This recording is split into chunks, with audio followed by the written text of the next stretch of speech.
Jerry? I'm ready. Just want to make sure you're ready, brother. Show me the money. Oh, you didn't know? Every day I'm hustling, every day I'm hustling, every day I'm hustling.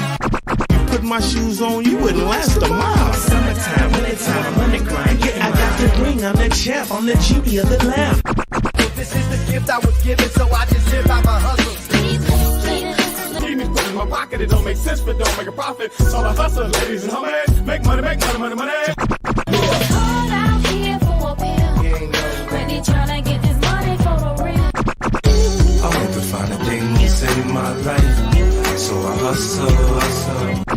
It ain't over for me. No, it ain't over for me. Here comes the money. Here we go. Money talk. Here comes the money. Show me the money! Okay, let's go smoke that joint. What up? What up? It is Alex, the Fantasy Football Hustler, back at you. We got another episode of Elevated Sports Talk. Shout out to the crew. Let's see who's up in here. Our man Minnesota Marty in the house, repping on Twitch. Let's go. Repping on YouTube. We got our man Emil. Shout out to Canada. What up, homie? We got the dough in the house. Shout out to B More. Let's get it. Let's get it. Let's smoke it up. Let's smoke it up. It is Friday. Get high day. I know you want to smoke weed. I know this. But I'm going to get you high today. Because it's Friday. You ain't got no job.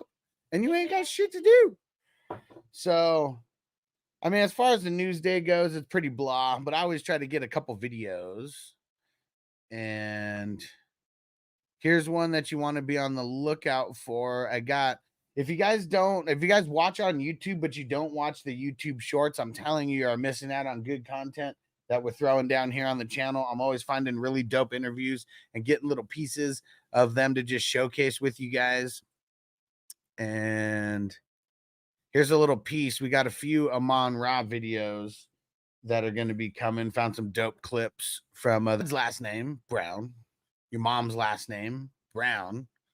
How are you, Saint Brown? And he said the dad just went in, just added it on the birth certificate, and that was it. There's no like rhyme or reason necessarily behind why he got it, other than the dad thinking that it sounded cool and just added a saint to his name. So all of his kids are Saint Brown, and him and his mom, and the dad and the mom, they just got the regular Brown name.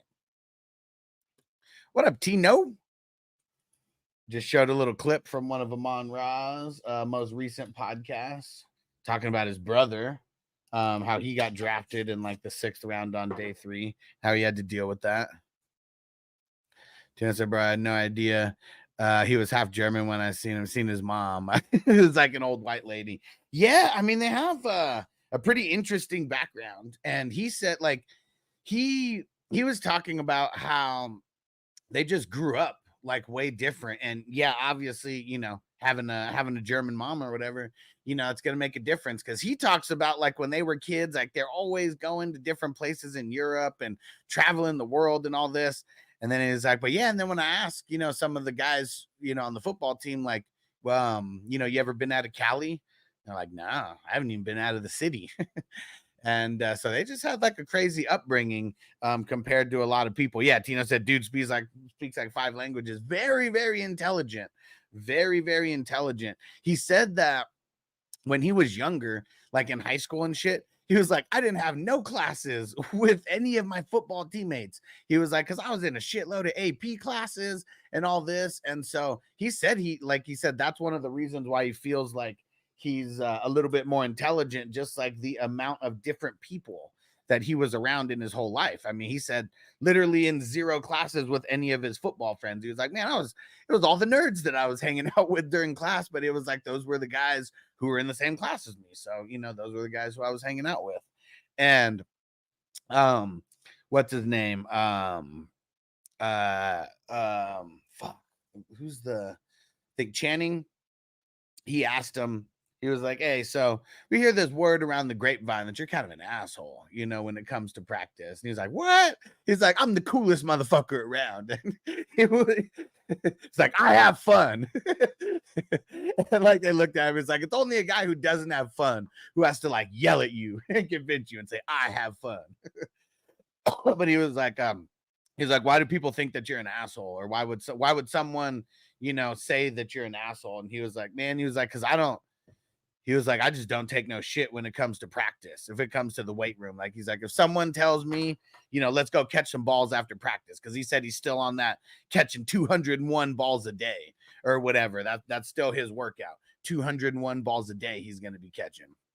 And he said that, you know, he'll tell the guy, whoever it is, they say, you want to come catch some balls with me? Good, we'll be there this time. And he said, I had a bunch of guys who it's like, you know, they'll show up once.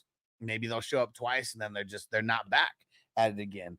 And he was like, I don't bullshit, man. He was like, my dad, he was like, he was so fun. You know, he's like the happy-go-lucky guy, always making jokes, always laughing. But he was like, but when it came time to get this work, when we were in the gym, there's no fucking talking. There's no fucking laughing. When we're out there at practice, it's game face all the time. No fucking talking, no fucking laughing.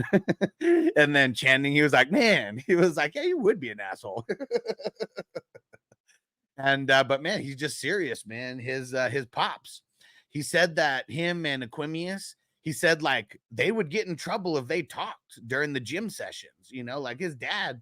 I mean, fuck, wasn't his dad like Mr. Universe or like runner up for Mr. Universe or some shit, like going up against Arnold Schwarzenegger in bodybuilding contests, you know, way back in the day? He said when they got in the gym, man, it was all serious, nothing but work. Nothing but work. And that's why I got Amon-Ra as my number one wide receiver this year. Amon-Ra is the number one wide receiver this year. Like, it's really coming to fruition.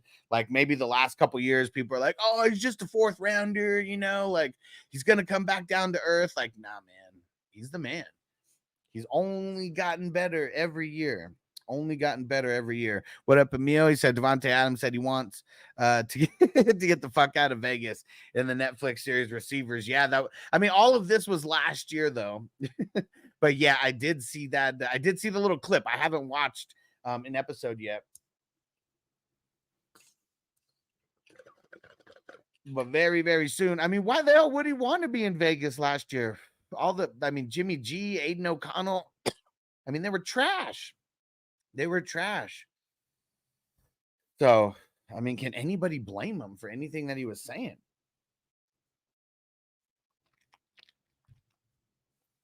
I did find a couple funny videos, though. This one, it's a video of someone who's playing their very first game. It looks like high school, but this shit is funny. First time playing football. Watch these blocks. Watch the blocks. Oh! Hit your man! Yeah! Now watch this block. Go crazy! Go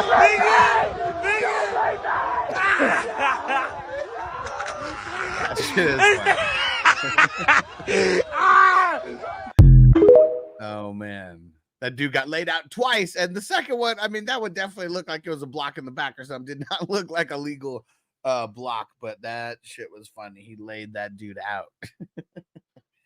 Now I'm pretty sure this next clip that I found that this was from the quarterback.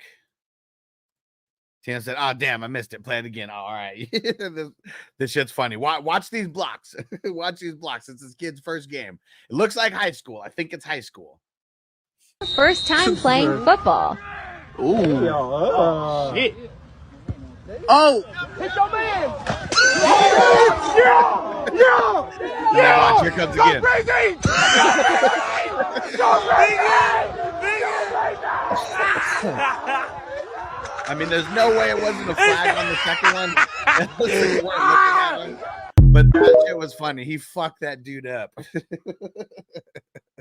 Got him twice.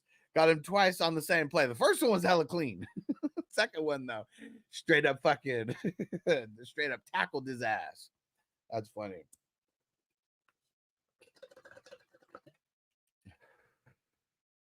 When you're trying to get your coach's son to quit the team. Oh, man. And now this next clip that I got here, I think that this was from the quarterback show. Tell me, I mean, I know Tino saw it. I mean, I saw it, but I only saw it like once, so I don't remember like a bunch of stuff from it. But it's Mahomes.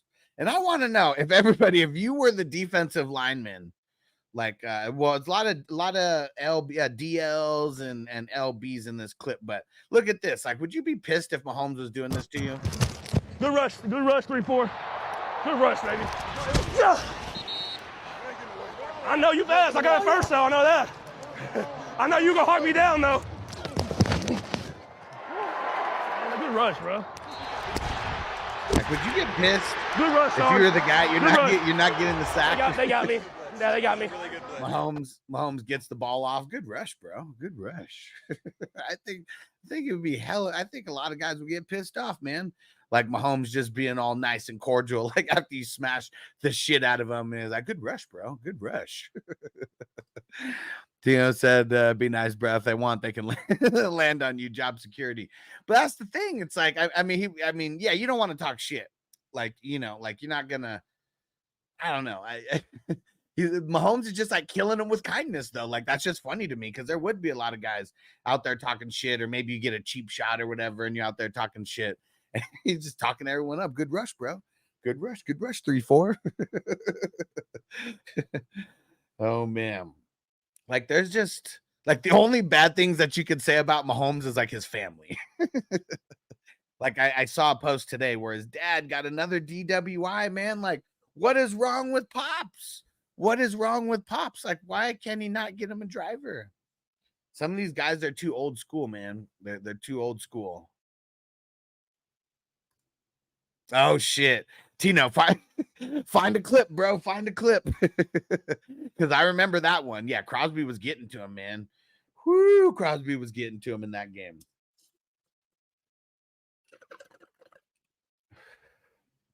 I can't remember if that was when they were, if they were in KC or if they were in Las Vegas in that one. But yeah, Crosby was, he was fucking him up. And it wasn't even really a lot of sacks that he was getting. He was just like fucking him up. I don't think he was telling him, you know, hey, nice rush, 3-4. What's he, 89? Nice rush, 89. I bet he wasn't saying that too much. Like when you get hit by Max Crosby, I'm sure that shit just hurts a little bit more than he's getting hit by other people. Oh, we've been getting a lot more subscribers coming through because all these shorts, man, all these shorts are helping us grow. And yeah, we're 14 subscribers away from 5,000. We are super close. We're super close. We're almost there. We are almost there, almost to 5,000. This was a long grind to get here. There's a lot of competition on YouTube. We already know that. And I'm feeling good about how we're growing over here. Feeling good about how we're growing. Because usually in the off season, we're super slow until we hit August. We've been hitting a little bit of stride. Right? Tina said the good DLs are not so nice, right? They just want to eat you for breakfast.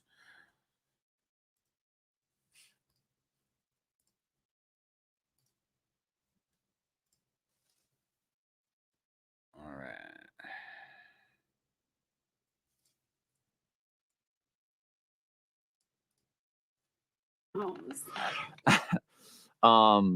It's great. I'm here all day. I'm here all day. You for the road move? What? You for the road move? You know, after the games, he always comes up to me. I go up to him. But when it's between the quarters, he knows what time it is, and I know what time it is when he's out there. He was mic'd for us every game. Oh, for real? He's part of the Netflix show that we're doing. Oh, that's sick. First time you guys played each other this year. I mean, it was awesome. Oh, yeah. I need to see that. I need to see that. Raiders now lead 17-0 at 9:22 to go in the second quarter. I was already frustrated. We weren't playing a good enough level that I expected, and it kind of just snapped. And now the Chiefs will have second down and goal to go. Mahomes takes a snap. In trouble, moves out past Crosby. Fires it late. Kelsey at the catch inside the 10. Stephon's one. Stumbles into the end zone. Man, I know we all remember this game. I'm here all day. I'm here all day. I'm here all Man, this was such an awesome Kelsey game. Josh said show the Bronny vid. What up, Josh? I showed that one on Monday. All of a sudden, I go into that mode where I don't even know what I'm saying. I need to try to find game 3. I think he only scored like 3 points. And brick shit house. Bricking all day. Whenever Coach Reed has to grab you and pull you aside, that's when you know you're going a little too far, because he's usually like letting your personality show. And Coach Reed grabbed me. He's like, "Hey man, we got to calm down. It's horrible. Just a little bit. It's terrible, man. It's terrible." Hi everybody. Thanks for watching. Subscribe here to get the latest from the show. He said it was Trenton Simpson that did it. Oh man. Yeah, I'm curious to see how long this goes with people. I mean, it's only the LeBron fans that are still like defending Bronny, and man, just leave that man alone. Yes, my bad. It's a clip before this. Crosby just pushed Mahomes a little after each play. Mahomes lost it. Yeah, I mean, yeah, it's hilarious. Yeah, these they like the DLs, especially the big ass ones. Like even if you're like, because he wasn't hitting them, you know, like it's not like he was getting like late hits, but like literally just pushing them. I remember that shit, and he was getting to him. Fourth quarter though. Everything changed. See, Derek, you weren't complaining 2 years ago when Travis Kelce was doing that, but I don't know if you had him 2 years ago. And Bake said Mad Max is the GOAT. Oh man, he's the GOAT of the gingers, that's for sure. GOAT ginger. Yeah, it wasn't enough for a flag, but enough to piss you off. Yeah, because he's strong as fuck. Like all the defensive linemen, like most of them are just, those are the guys who are doing like the max reps, you know, at the combine or whatever. It's usually either those offensive linemen or I'm sure it's more defensive linemen than even offensive linemen. Those guys are the killers, man. Remember what Dion said? He was like, yeah, when it comes to like my quarterbacks and stuff, I want guys from like secure households and, you know, two parent household and stuff like that. And he was like, when it comes to my defensive linemen, he was like, I want them dogs, man. I want the guys coming from the single mother homes, guys with a chip on their shoulder, guys who are ready to kill. Oh man, Derek said I got Kelce when he was average, just 1 year too late. Man, he's coming back though, and you're not going to have any of them this year. He's coming back. Yes, imagine how strong his fingers are and keeps poking you with his forearms, dude. Probably had hella bruises. Yeah, he just hit like the spot where the you know, where the chest protector's knots keep. Oh man, like the Kill Bill shit. Remember? What if you're only in fingertips length of your enemy? Man, I bet Crosby. I bet he could fuck you up just with his fingers, man. And give you the 5-finger poke of death. Dude. But yeah. I wonder what Bakes, I want to hear from you. What do you think that defense is going to turn into like this year with getting Christian Wilkins over there? Because I don't know if there's ever really been a time where you've had like at least my recent history where like there's been two guys who are highly paid on the line, not two guys who are good like on the line, but two guys that were like highly paid like on the line.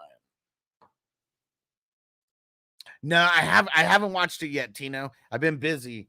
I think what it come out on Tuesday. Yeah, I've been so busy. I haven't even had a chance to do it. And I kind of want to watch it live and like throw it on Rumble so we can all watch it together, because I am curious about people's feedbacks as well. I got him in the 18, been trying to trade him to you for Neighbors for the longest. I mean, Neighbors is just a higher value than Kelce. And if my team was like not sucking over there, I probably would, but my team fucking sucks over there. What a meal. Overpaid for sure. Oh, this. Mahomes doesn't even know how to trash talk. Josh said all those people vouching for him are going to learn real quick. Gonna learn today. That is for sure. Raiders defense low-key pretty good, though.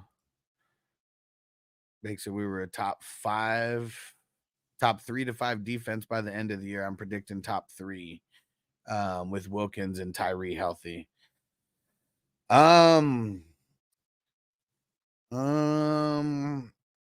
I guess I'm not buying the top 3 to 5 defense. Like, why? Explain to me why they were like, I mean, is that based on statistics, based on the score that they gave up? Like, what is that top 3 to 5 defense even based on?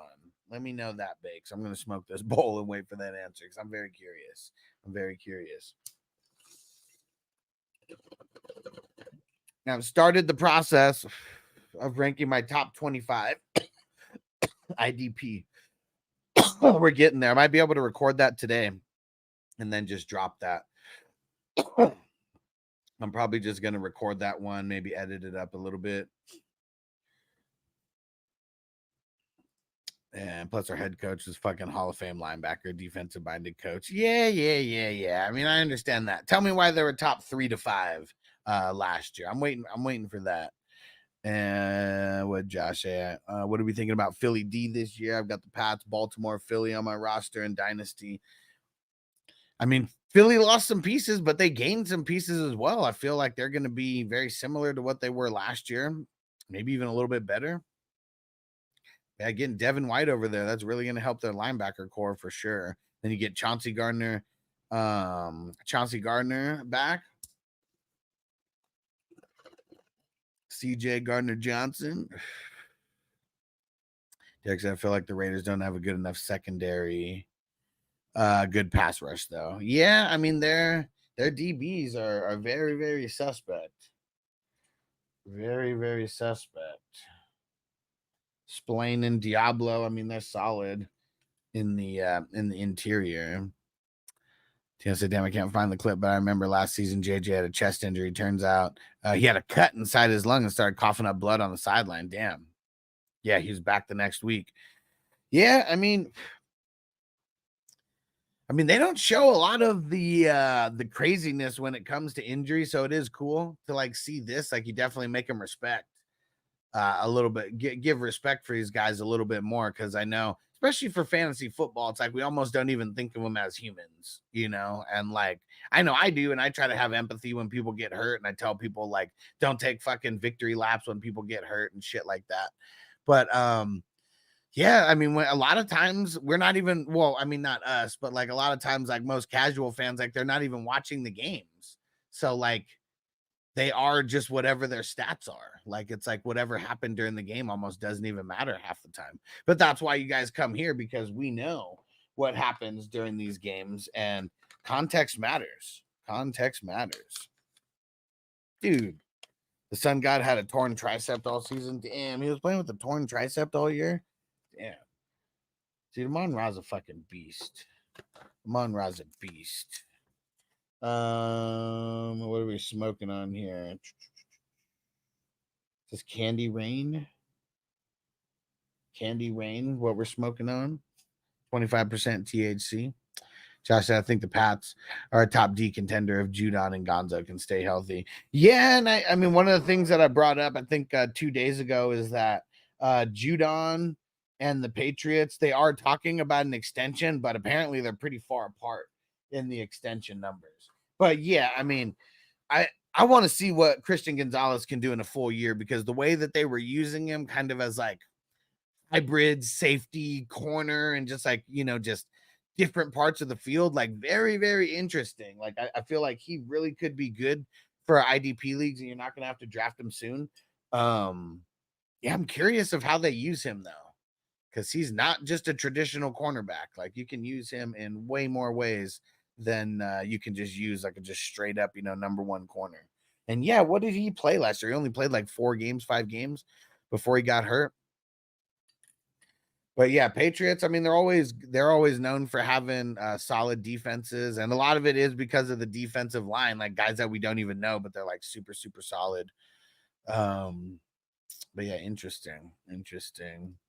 Thanks. After Antonio Pierce took over, the defense took off. Jack Jones alone got 2 pick sixes. We shut down most of the opponents, especially everyone in our AFC West teams. We only lost to the Colts last month of football. Okay. I'm not going to say, I mean, yeah, of course, getting a win is like really good for the defense, but I don't know if we could just say they were top 3 or 5 because you only lost 1 game in December. But I'm with you though. I mean, they definitely started playing better after Antonio Pierce took over. So that's one thing that we can't take away is that Antonio Pierce hypes the fuck out of that team. He really does hype the fuck up out of that team. Josh said, anyone else have a strange feeling the Bears it's just gonna be the Bears and completely flop, or is it just me? Right here. Right here. I've been talking shit about the Bears and Caleb Williams and really just how the expectations that are being put out for Caleb Williams seem unreachable. Like he's pretty much like as far as like the most casual fans are concerned, he's throwing for 5,000 yards and 30 touchdowns, like as a rookie. And I know people don't actually say that, but when you're grading him as like a top 7 or 8 quarterback, like just like right now, like those are the kind of expectations that you have, just something that he's not going to get to. But yeah, I really feel like Keenan Allen not going to live up to whatever people think he's going to live up to, that Caleb's not going to, that offensive line sucks still. Even if they made improvements, that offensive line still sucks. And yeah, I'm with you. I'm with you. I do think that the Bears flop, and I think they're going to finish 3rd or 4th in their division, and it's probably going to end up being 4th in that division. Big said, I feel like that about the Donkeys. Yeah, I mean, I don't know if anybody's excited about the Broncos like at all. I mean, I know Big Tons, he's our resident Broncos fan. We're going to see how he feels about the Broncos here, but Bo Nix, I'm not excited about. I'm not excited about any other potential QB that they might start. Troy Franklin, like for someone who is so highly touted pre-combine, he didn't show anything at the comp. Like he went from like a potential 2nd round pick to like what, 4th or 5th rounder because of how bad he did at the combine. Feel a lot of the Oregon Ducks is the scheme. I really feel like that. And like, he ain't scheming motherfuckers in the NFL. Like you really have to win one-on-one matchups. Josh said even Allen went off last year, but he's getting old, injury prone. And he's not gonna have yeah. I'm with you. I mean, that's the first thing that I think of because I feel like DJ, I want to score more. I feel like he can hit his 1,000. You know, I mean, even during the times when it was like Mitch Trubisky and the Bears were like so shitty, Allen Robinson was still able to get 1,000. You know, like 1,000 now with 17 games isn't what it used to be. I don't even get excited about 1,000-yard receiver. Like those could be like a wide receiver 3 on most weeks because 1,000 yards now, if you play all 17 games, that's only 58 yards a game. You know, like that's nothing. We don't get excited about a 60-yard game unless you got a touchdown and, 7-8 catches, like something like that. Like then we're kind of excited. But yeah, 1,000-yard receivers just aren't what they used to be. So I think it's going to be pretty easy for DJ Moore to hit his 1,000. But I think that's it. I don't think Keenan Allen's hitting 1,000. Dunze, like, man, I mean, I have Romy Rome on a bunch of teams that I like, just rookie teams. I mean, dynasty teams where we had the rookie draft because like I had the 8, 9, 7, 8, 9 and like a handful of these. And so he was there and I was like, fuck, like, do I pass on him and get like fucking Coleman or something? So I have Romy Rome just because I felt like I had to get him out of like, just his talent. But yeah, I mean, he's third fiddle, man. Is he going to be like JSN? Like everybody who was so on JSN.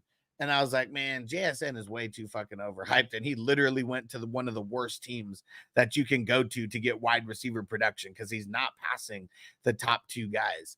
And it's going to be the same thing this year. Like, yeah, maybe JSN's good in a year or two. And that's what sucks. Like, I'd buy him next year. Like when Lockett gets out of there, because I think this is the last year on Lockett's deal. When Lockett gets out of there, things are going to change. But man, Lockett, him and Geno and Metcalf, they still got that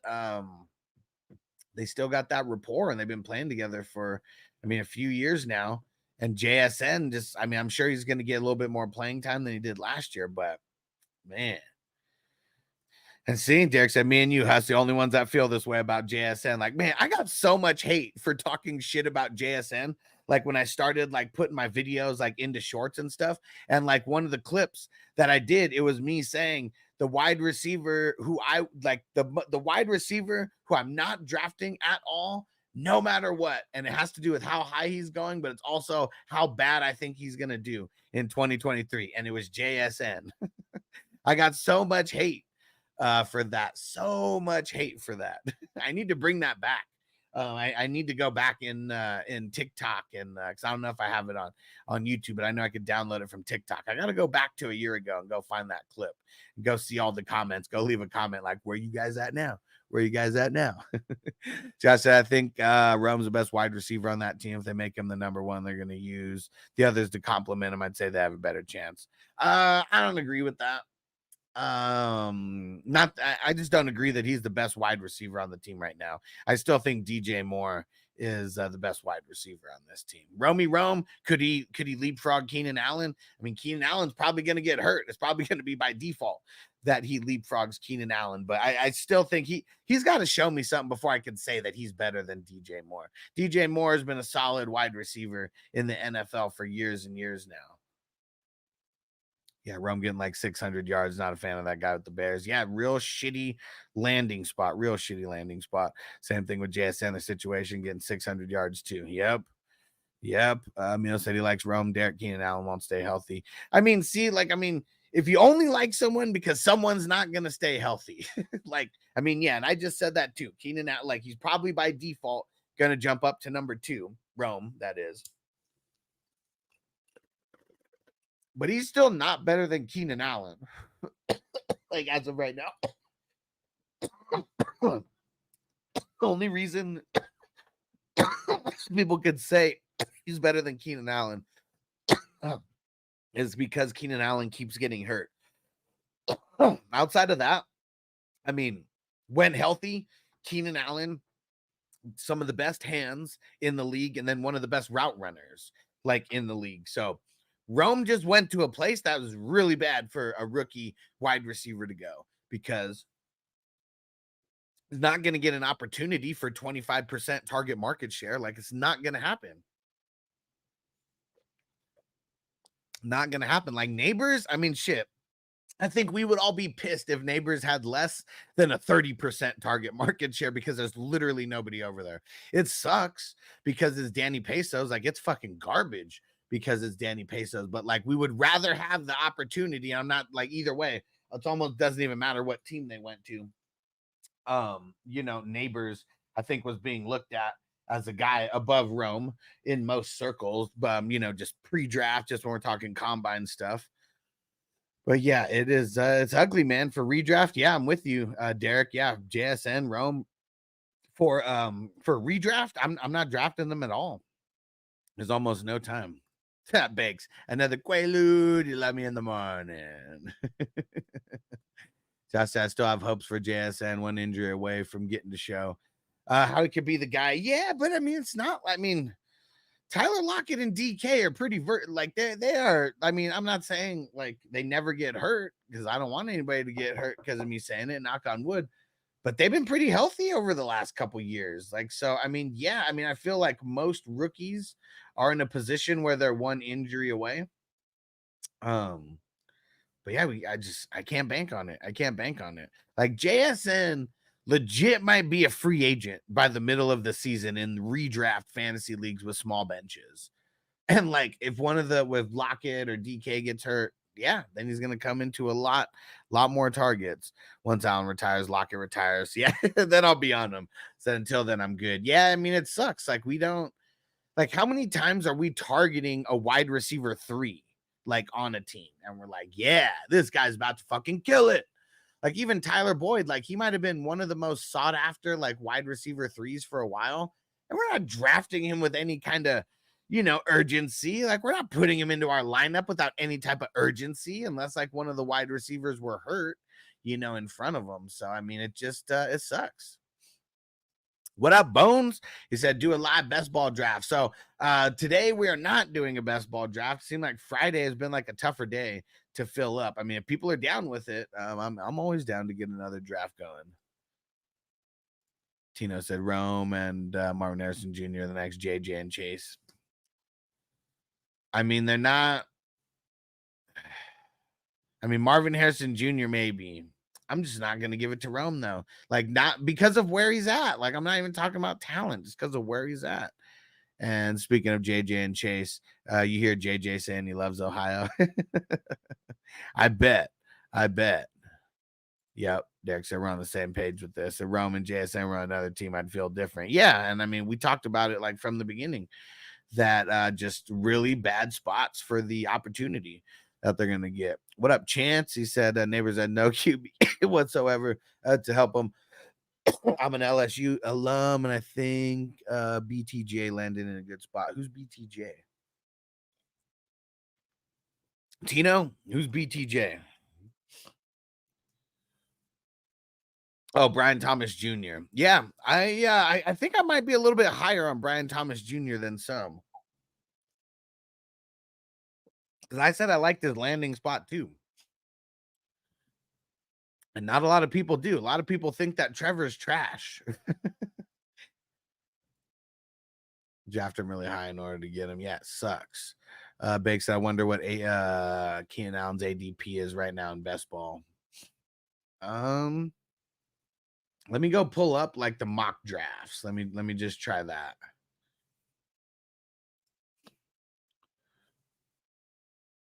And we'll see what his ADP is in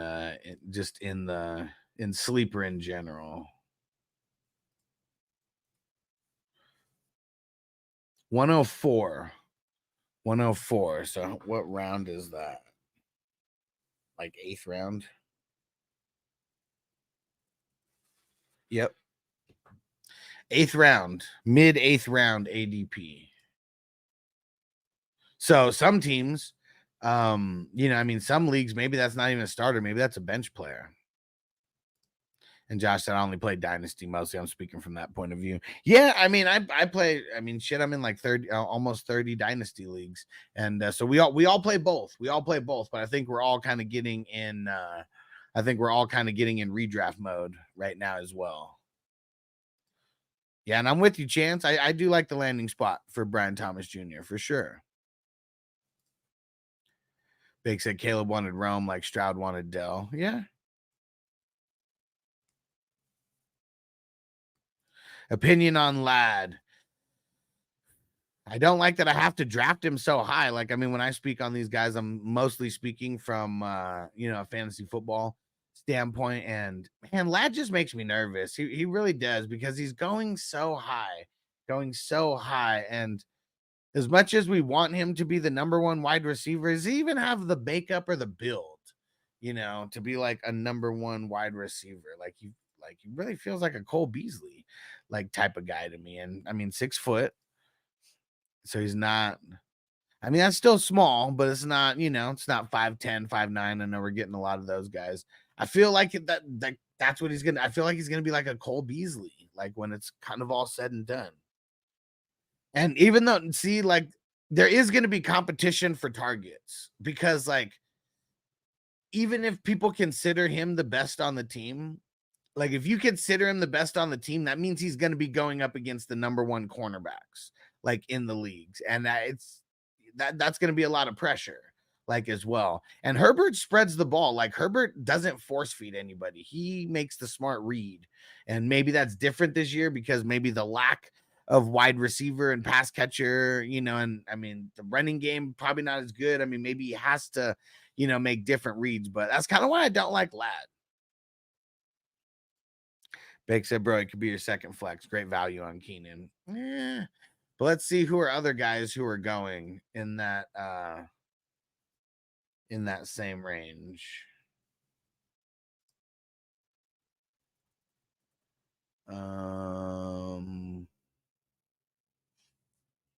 Christian Kirk. JSN, Coleman, they're going like right before him. Ladd McConkey, I guess making the case for Keenan for me. Javonte, Pollard, Zamir White, Brian Thomas Jr. Man, Keenan's amongst all the rookies right now. Chris Godwin's going after. Calvin Ridley's going after. Christian Watson's going after. I'm not even talking IDP, just talking. Yeah, it's not that horrible. It's not that horrible. I feel like I'd like Keenan over a lot of people over there. What up, Pam? Sleeper Hurst for that reason. Who are we talking about? Which Hurst?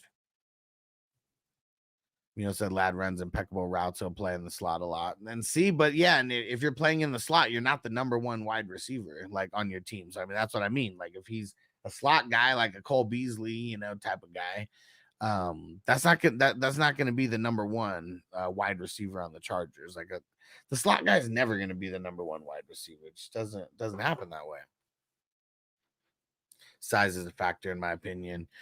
Derek said, I'd rather draft Josh Palmer later. Yeah, I mean, you get Josh Palmer. Like, if we're getting Ladd McConkey in the 8th, I mean, we're getting Josh Palmer in the 14th, 15th, 16th round. Tino said, I have to be honest, I really didn't hear anybody talking about JSN besides Kidda last season. I was confused the whole time. He was brought up on the show. Well, I guess I see a lot of fantasy Twitter, and fantasy Twitter is, you know, Fantasy X now. And I'm telling you, man, like there are so many people who are all over JSN's nuts. Like, I mean, I brought it up. One of the guys who, I mean, he has way more followers than me. I know that much. And this is a guy who Des Bryant brought on to his fantasy like platform or whatever. And he said that JSN, and there was a whole bunch of people piggybacking off of this take. This is just the person's take. And there's a big thing on fantasy Twitter. And he said he was going to lead the Seahawks in receptions, in yards, and in touchdowns. And like, that's how much hype like certain people like had like around JSN last year. But yes, all the logical people, Tino, knew that JSN fell to a really bad spot. Yes, for sure.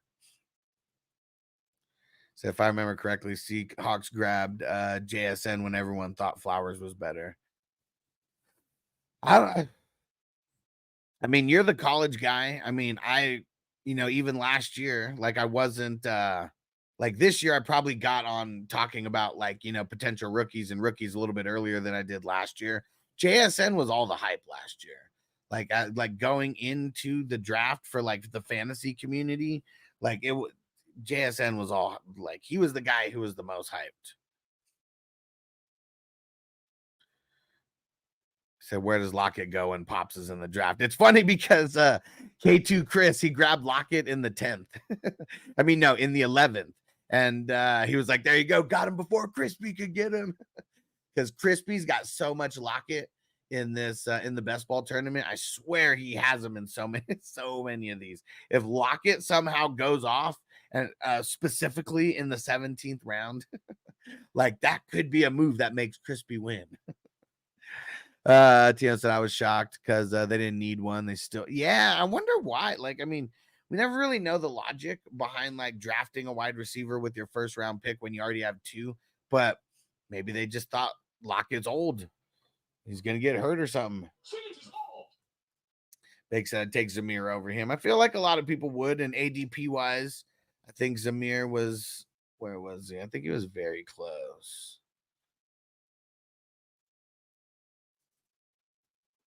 Yeah, they're literally like 3 or 4 ADP picks apart. Zamir White's 108, Keenan Allen's 104. Oh, Hayden Hurst. I like what sucks about the tight end position in real life. Like, there's a reason why I really hate tight ends. And a lot of it is because, like, the average tight end in the NFL, they're not a pass catching tight end. Even if they are, they're really not. They're really there to block more often than not.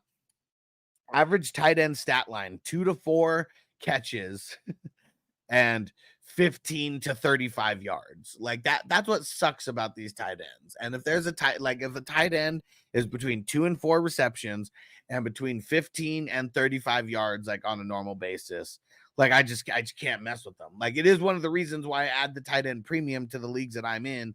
So it, you know, it boosts those shitty tight ends. It boosts them a little bit higher, you know, to where maybe they could be somewhat relevant. But Herbert, man, I mean, he's an outside the numbers like type of guy. He goes down the field with authority, with aggression, with all these types of adjectives that I love to say. And he's just not a guy who peppers the tight end like that much. So I'm going to say no. And tight end 2, I mean, a tight end 2 would be between 13 and 24. I don't even want to play tight end 2s. It sucks. That's why in all the leagues that I host, we took out the tight end spot and we add an extra flex in there. So people have the option of playing a tight end, not a requirement. Derek said facts. To me, Flowers was way more explosive. Yeah. Here's the early one. Huss Carson Beck. Oh, yeah. Oh, yeah. Yeah, Flowers pretty much is the number 1 with the Ravens because Bateman sucks. Uh-oh. What's my analyst on Dotson? You don't have to come and confess that you did. We're looking for you. We don't find you. I'm letting you know now so you can run and tell that. Homeboy. I like the outlook. He still feels like a better best ball guy, you know, than a traditional league, but it's all going to come down to how much Jaden Daniels is slinging that thing. Like it really is, because Dotson's not going to be a guy who's getting the underneath routes or going over the middle. Like he's the deep threat. And so I'm nervous about him, and I probably won't have him in any redraft leagues, but we love the drops. We love the drops. So you can run and tell that.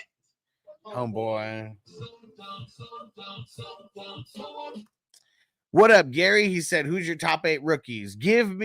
Are you talking in a super flex league or single QB? Give me that, and then I'll tell you my top 8 rookies based on that. Because if it's super flex, there's going to be a couple QBs in the mix.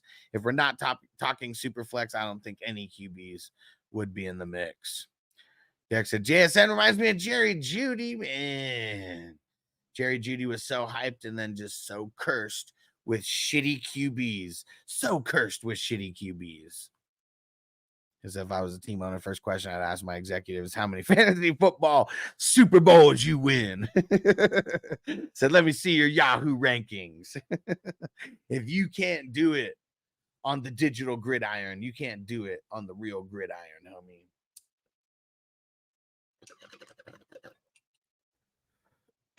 That's what I got to do, Tino. Got to turn my fantasy football ranking into an NFL GM or assistant GM position somewhere. What if that happened? Like, what if that happened somewhere in our life, that like an assistant GM or like, you know, someone like that, you know, like the guy in Moneyball, like Jonah Hill in Moneyball, just like we're some random guy, you know, but this random guy is there because of his fantasy football lore. That'd be fucking sick. Who's the Ravens wide receiver 2 besides Andrews? That's a trick question. That's a trick question because, I mean, even though on paper it might be Bateman, that shit's ugly. I mean, I don't even want whoever their wide receiver 2 is. But let's see. Who's it going to end up being? Yeah, I mean, on paper, it's probably Bateman. It really is. Like, I mean, Bateman sucks. He sucks. Maybe Jeudy revives with the Browns. Maybe. I mean, I know Amari the pooper scooper. I know he's kind of pissed off right now over there. Maybe Jeudy does get something, but man, Watson needs to be something, or Judy's never going to be nothing. You know, said that could be a movie for sure. Adam Sandler goes from fantasy champ to Super Bowl champ. Man, that would be insane. That would be fucking funny. That would be fucking hilarious. It might happen, right? Like fantasy football is so big. Like what if there's just like this huge tournament that happens? You don't even know what you're in. It's like the Mortal Kombat of the NFL, but it's on the fantasy football gridiron. And it's this crazy tournament where everybody's invited. There's like hundreds of thousands, you know, potentially millions of people competing in this one fantasy football league. And you don't even know what it's for. You just know it's for the NFL.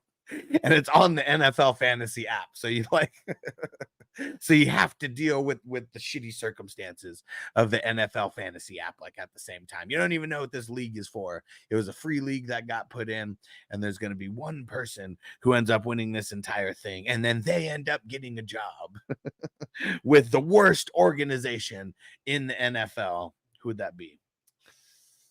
Who'd be the worst organization? Worst front office might be the Chargers. Worst front office might be the Chargers, but it might be the Browns. It might be the Browns, where you have to go to one of the most cursed teams ever.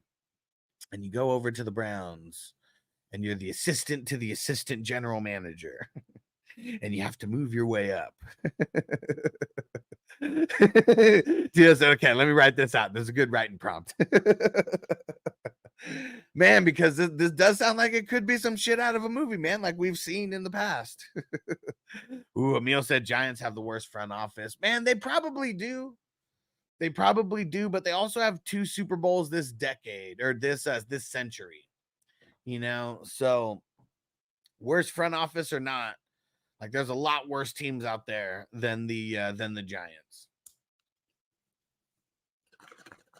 Not saying the Giants aren't horrible. They're horrible. But 2 Super Bowls this century. It's a lot more than a lot of teams out there. That's 2 more than a lot of teams have this century. That's for sure. Man, Tino, maybe we should just write this movie, film this movie. And well, we got to get the NFL to sign off on it, because we got to have the trademarks. It can't be like Any Given Sunday where the teams back out and shit. You know, like, do you guys know about that? Like, there was so much fuckery going on in Any Given Sunday that's why that's why they don't have like NFL names. Like, that's why they're the Sharks and the fucking, I don't even know what what else. I only remember the Sharks with Steamin' Willie Beeman. Oh man. That'd be a good movie. Great fucking movie. All right, let's smoke some more weed. Got to smoke some more, because the ideas will be the ideas. Let's keep them flowing. Tino said, I want to be the bad guy coach playing against Adam Sandler. It's so funny, you know. In a lot of these football movies, they always have the same football coordinator. He's like the football coordinator for Hollywood. And I know that you've seen him, but it's also like he's very easy to forget as well. But he always, not always, but a lot of times he was like one of the opposing coaches in The Replacements. He was the guy who was yelling, "She's been shaking her ass for 3 minutes, Jimmy," like yelling at the fucking yelling at the ref, and he's just looking.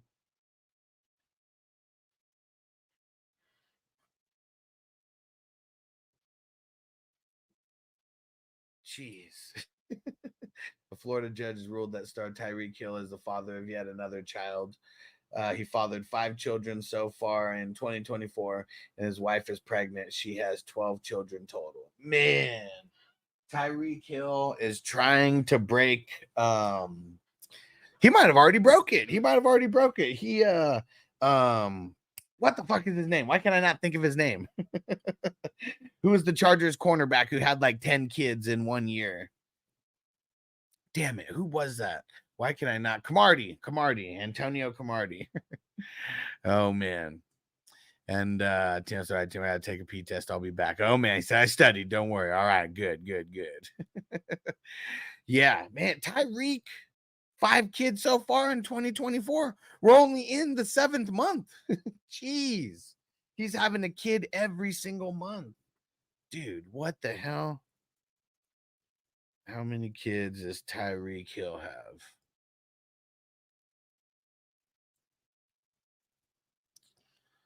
Florida court declared his man. They got to take him to court like on this. Yet another little girl bringing his unofficial roster of kids to 7, with another on the way. Whew. Miami Dolphins wide receiver could have as many as 10 children dotted around the nation if the rumors are believed. Man, there's just certain guys out there, and I know this is true because I know one of them. Like, guys got like 10 kids. Like, all you got to do is look at a woman and she just gets pregnant. Like, how?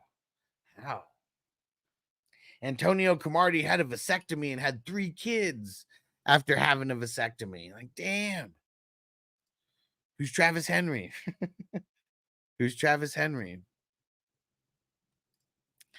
But yeah, so that guy who's the football coordinator for everywhere, he's in Any Given Sunday as well too. I mean, he's in all of these movies because he's the football coordinator, and he always figures out, they always give him some kind of role where he's in the movie, so you know that it's him. And let me see. Hold on. Football coordinator in Hollywood. I'm sure his picture will come up.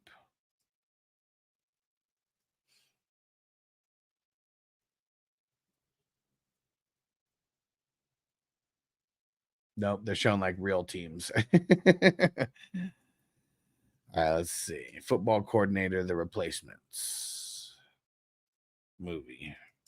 Guess I should put movie in there.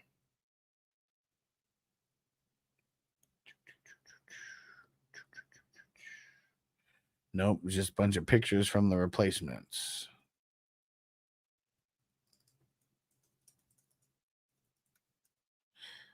Yeah, Replacements is funny, man. It's one of my favorite football movies of all time. Nope, can't even find the picture of him.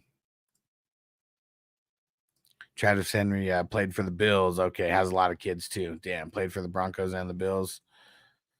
Chance that I have a question: O'Connell or Minshew? I think I'd rather have Minshew. O'Connell, how long till they say fuck it and bring in Minshew? I mean, it could be real quick. Like I think I'd rather, if I'm picking one and one only, I'm picking Minshew. Because O'Connell, I mean, what did he show us last year to make us think that he's anything worthy of being a starting QB for an entire season in the NFL? Like, showed us nothing. Played for the Titans as well too. Let's see how many kids Travis Henry has.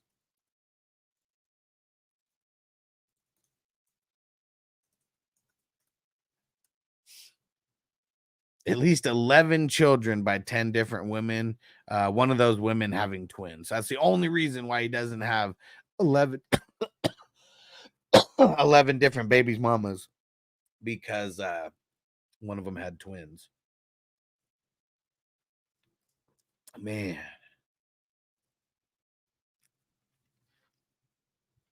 That's crazy. Hey, yeah, see? Like, he's leading the charge.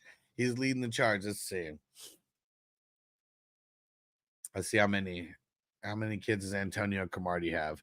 14 known children. Man, Cromartie, rookie numbers for those guys. Chance I got people arguing with me saying it's O'Connell because of Adam saying he believes he's the starter. O'Connell might get 200 yards passing once. Yeah, and Bakes, where are you at? Bakes is our resident Raiders fan over here. He's our resident Raiders guy. And I wonder what he thinks. Who do you think, Bakes? Out of O'Connell or Minshew? You think it's going to be O'Connell? And I think that Adams, like, is probably going to say whatever is best for the team.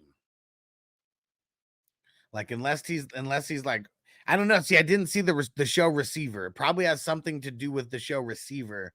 Why they're saying that it might be O'Connell. Anybody who's watched it, Tino, have you watched all the episodes yet? Like, did they say something in Receiver that makes us think that Adams likes O'Connell? Yeah, 14, Derek, 14. Yeah, you got one birthday every month and then getting doubled up on a couple months. But actually, I'm sure a lot of them are doubled up because it was when he was going from city to city, like during his crazy like tour where he was I mean, what did he have? He had like 12 interceptions that year or something. He was just insane. He had like 3 on Peyton Manning. Raiders have a better chance of winning with Minshew at QB. And who knows if they even have a good shot at winning, this year. Chance, yeah, he's not LeBron. He doesn't say who it is, and that's it. Yeah, exactly. Okay, said Aiden O'Connell and Gardner Minshew split snaps with the starters during the offseason. Team activities will continue to do so until training camp begins. Yeah, like neither one of them are this is a true QB competition, and we've seen Gardner Minshew win a couple QB competitions. Like, remember when he was like, man, I'm not even taking a dump because I'm not no number twos around here. Gardner Minshew just he has a swagger and aura about himself that like somehow gets him the job. Let's see, according to Reed, both O'Connell and Minshew got off to a rough start in OTA, struggling with accuracy, turnovers, while offering in that way and little way of a vertical pass game. Why pay Minshew to come play backup to O'Connell when he's not the guy? Yeah. I mean, if O'Connell just, I mean, if he for sure beats him out in OT in training camp and during the preseason, like for sure, then my tune will change. But like, I don't think O'Connell's winning a QB competition. Not with Minshew, because Minshew's going to be able. Minshew's done good enough to start for multiple teams. Did it have to do with injury? Sure. But it was better QBs in front of him than Aiden O'Connell. That's for sure. Yeah, I'm not sold on Aiden O'Connell at all. Again, like I said, Fat Car is only getting first reps out of respect for what he did for AP last year. He said he wants to be the backup. Listen to his interview with Crosby on the Resh.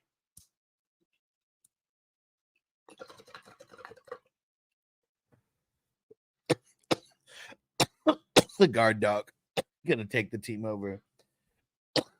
I'm with you.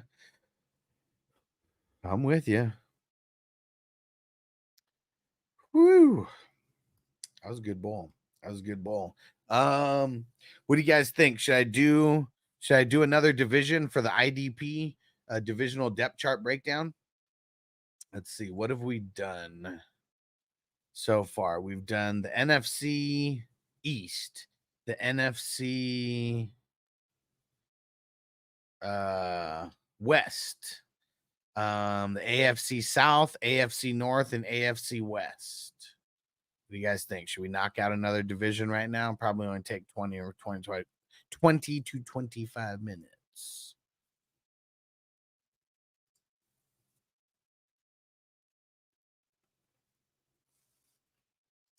Now, I'm glad I got some of these Amon-Ra clips. Man, the video that I posted of Amon-Ra last night has 354 likes. The one that I showed here earlier, and it has almost 9,000 views. Amon-Ra's the man. He really is.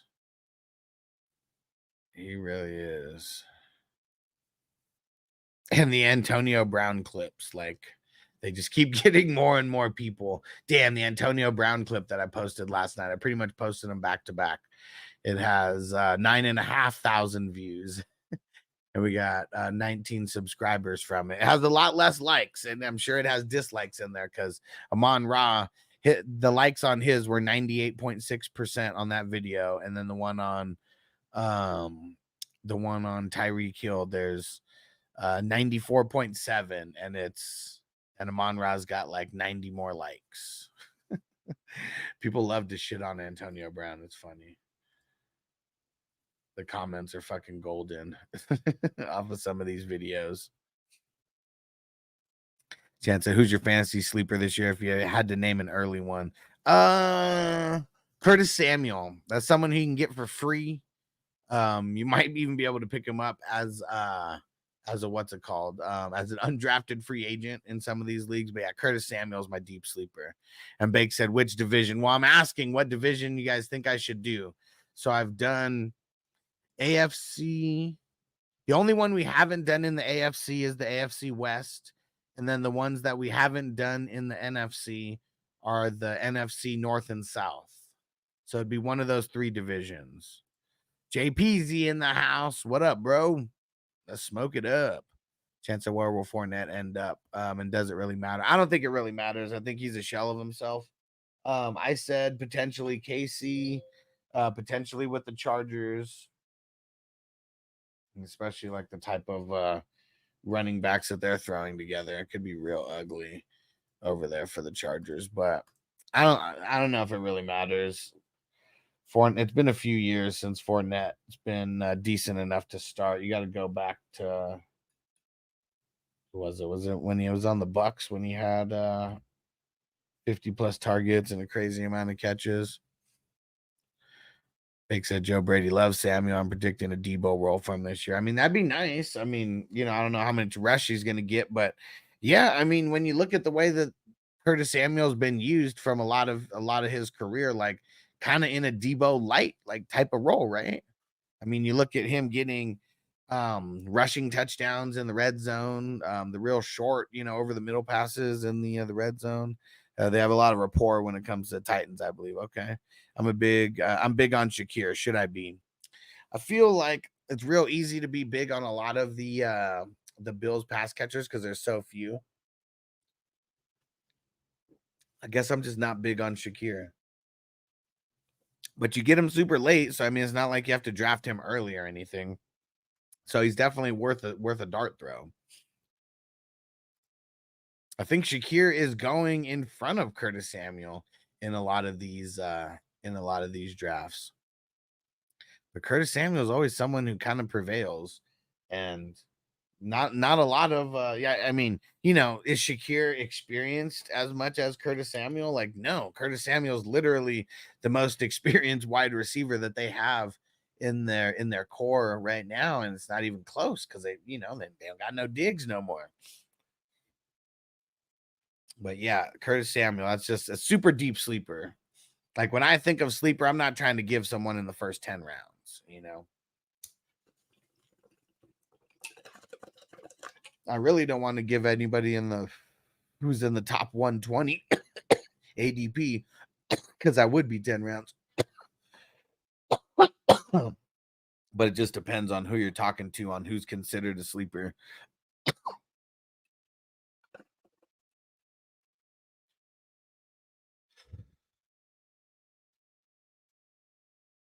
All right.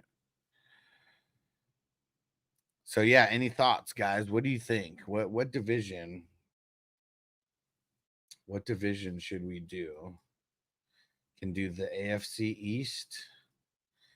Can do the this for IDP. What I'm talking about. We could do the NFC North or NFC South.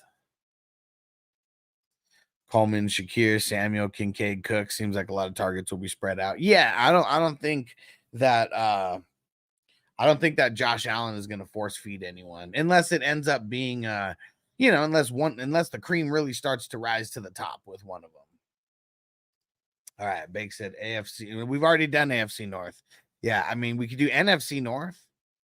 It's either NFC North or South or AFC East. We've already done 5 so far.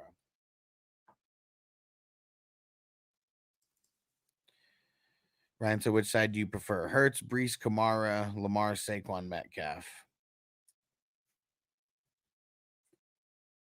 Probably the Lamar, Saquon, Metcalf, but really because I like Metcalf more than Kamara. I think that's kind of what it comes down to.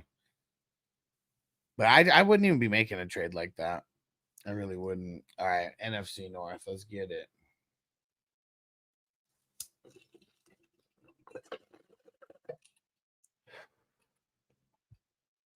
And I need the 420 crew to go like these videos when they drop. It's under the IDP Life playlist. All right. So we'll get the Lions pulled up first. Packers. Vikings. Bears.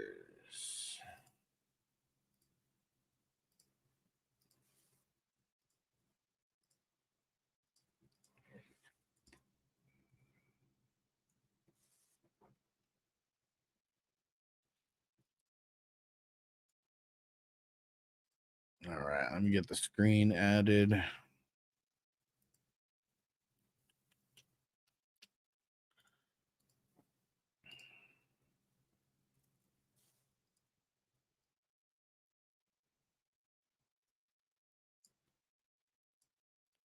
All right. Let's smoke one more bowl. And yeah, we'll start with the Lions. Yeah, I mean, pretty much the way I've been doing it. I think I've been going in order of how the teams finished. I can't remember if the Lions, I mean, I'm pretty sure the Vikings finished higher than the Bears, right? Better record. So yeah, we'll start with the Lions, then we'll go Green Bay, then we'll go the Vikings, and then we'll go the Bears. Who's out there with us still? Who's tapped in? Throw an emoji in the chat or something so we know who's tapped in out there.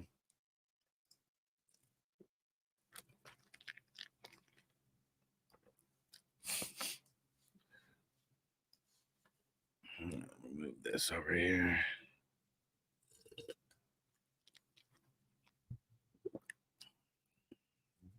All right. One more bowl before we start this. And then we'll knock it out of the park. Oh. My neck just cracked like crazy. I should have been closer to the microphone so you could have heard it.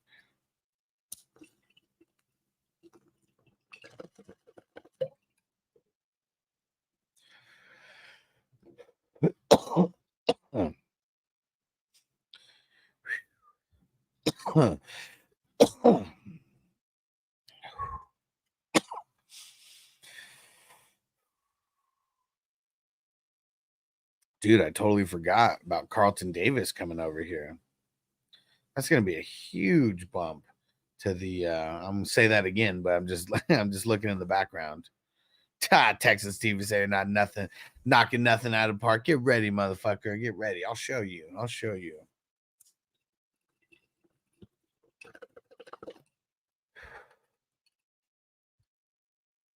All right. Here we go.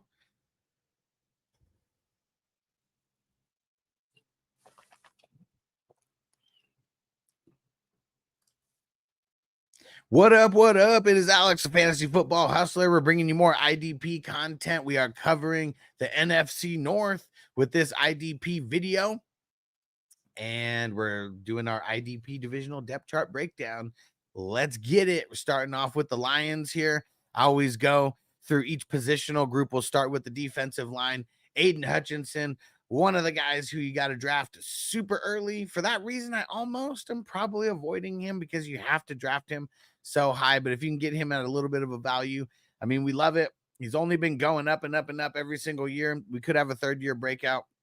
I feel like it's probably going to be consistent with what he's been the last few years. They got Marcus Davenport over here now. Like, he might be the guy who you're able to get for like nothing, like even an undrafted, like free agent like status, like maybe put him on your watch list. Those are the only guys. I mean, DJ Reader, man, we're probably not going after the interior defensive lineman. How about these linebackers though? Because you got to get in the zone, the anal zone. Alex, anal zone. Let's go. He definitely finished as a top somewhere in the top two LB2s last year for sure. I know he's in the top like 30 overall. Jack Campbell, are we gonna get a sophomore bump out of him? I feel like we are. Feel like Anal Zone is still the guy over there. He's the guy who might be leading the team in tackles. Carlton Davis came over here from the Bucks. I was talking about this right before we started recording. What a huge bump for their secondary, getting Carlton Davis over here. He has been money in the bank for the Bucks in real life, and also been real good in fantasy as well. Guy always gets a shitload of tackles.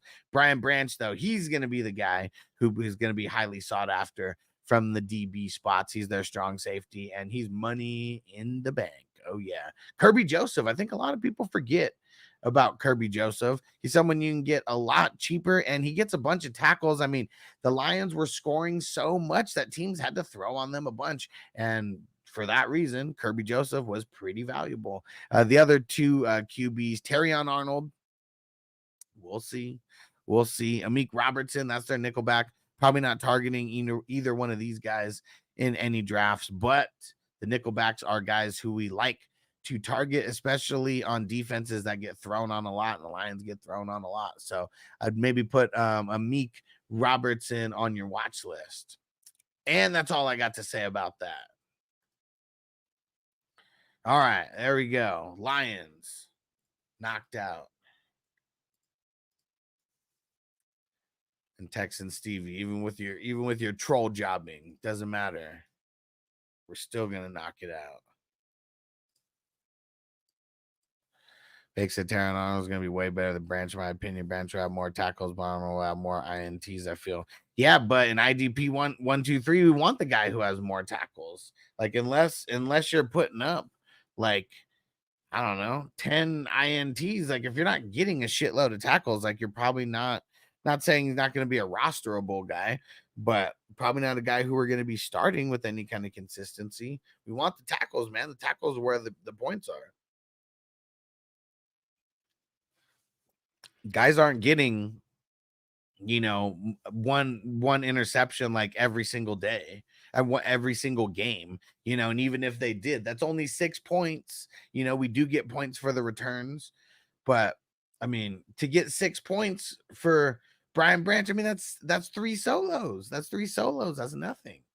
That's nothing. He said facts. I love Brian. He's my boy, Blue. Hell yeah, man. He's the man. He's the man.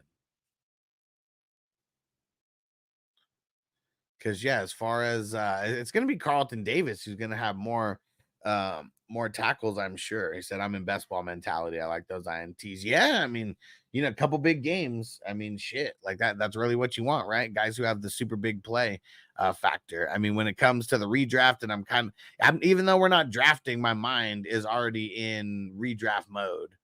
And I want the more consistent guy. That's really what we're trying to get, the more consistent guy. Hey, Texan Stevie, shut the fuck up. Said they don't play every day. I corrected myself, you asshole. All right, what do you guys think? Should I smoke what is this? Yuzu Euphoria, or should we smoke some Candy Rain? Let me know. And this bowl's for you, Texan Stevie, asshole. Man, I love the football shit talking. I love it. I love it. Yeah, we're going to go with Green Bay next. And Green Bay might be the worst Green Bay might be the worst IDP guys out of all 4 of these. I think so. Because really only 2 guys that I want. And that's it. And maybe 2 guys. No. Texan Stevie's not Stevie B. He's literally Texan Stevie. Like, that's what he is on Twitch. So that's why I call him that. But yeah, he's on Facebook right now. But no, he's the guy who's he's Peacock's biggest fan. He loves the Texans. All right. Here we go.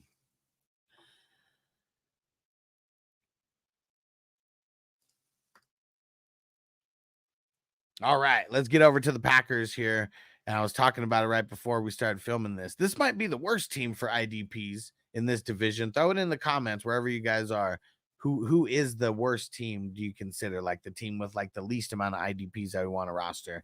Because I mean, Preston Smith, Rashawn Gary, Kenny Clark, Devontae Wyatt.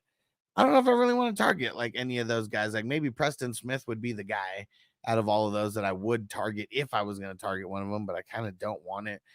Quay Walker, him and Edrin Cooper. I mean, those are really the only guys who I feel like I want to roster off of this team. Isaiah McDuffie, kind of blah. Jair Alexander, I mean, when he plays, he's usually not getting a bunch of tackles. I mean, I know the big plays can happen. I'm talking about these guys from an IDP 1, 2, 3 scoring. That's the default on Sleeper. And it's like almost identical to the scoring system that I created way back in like 2008. And so Jair Alexander's like not really a guy like that for IDP 1, 2, 3. And then Bullard and Xavier McKinney, maybe. I don't know. I mean, the safeties have been pretty blah. Like over, I mean, just the way that their defense works and everything. Like, I don't know. The safeties just don't get a shitload of tackles on a consistent basis. But yeah, Derek said he wants McKinney too. Yeah, maybe. I feel like the guy who I might want more than McKinney would be Kasan Nixon, their nickelback, because he started getting pretty consistent with the amount of tackles that he was getting. But yeah, this to me, Green Bay Packers are the worst IDP team as a whole, like the least amount of players that I want to roster or even draft. Things may change, but we're talking pre-draft and we're talking all about the draft right now because we're all getting ready for our drafts. If you need a league to draft in, come join our community, 420crew.com, 420crew.com. You can join for free and you'll get information about a bunch of leagues that are happening, best ball leagues, redraft leagues, dynasty leagues. Come join up. And that's all I got to say about the Packers. All right. Well, I never heard of him, Nixon. I talked about him last year a couple times. He had some pretty good games. And I know he was someone that I rostered once upon a time in the 32-man league where it's really bad, like over there.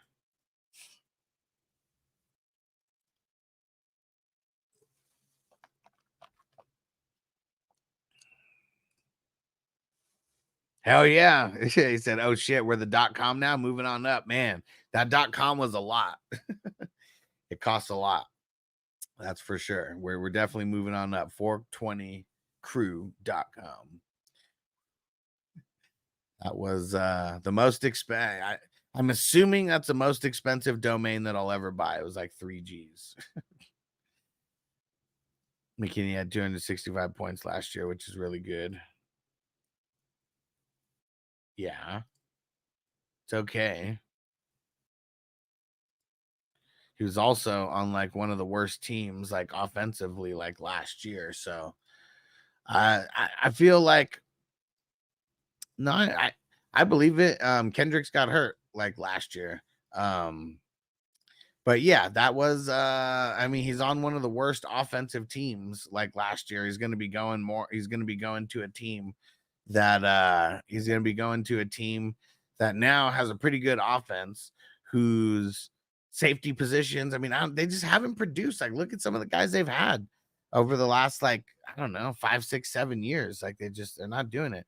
Yeah, Tremaine Edmonds, like, super underperformed, like, last year. Super underperformed. Because that's the thing. I'm not saying I won't have these guys, like, on my roster at, like, random points. I'm talking about going into the draft, though. Because if you go break down, I mean, 265 points. I mean, I guess that is a good average of 15 points a game.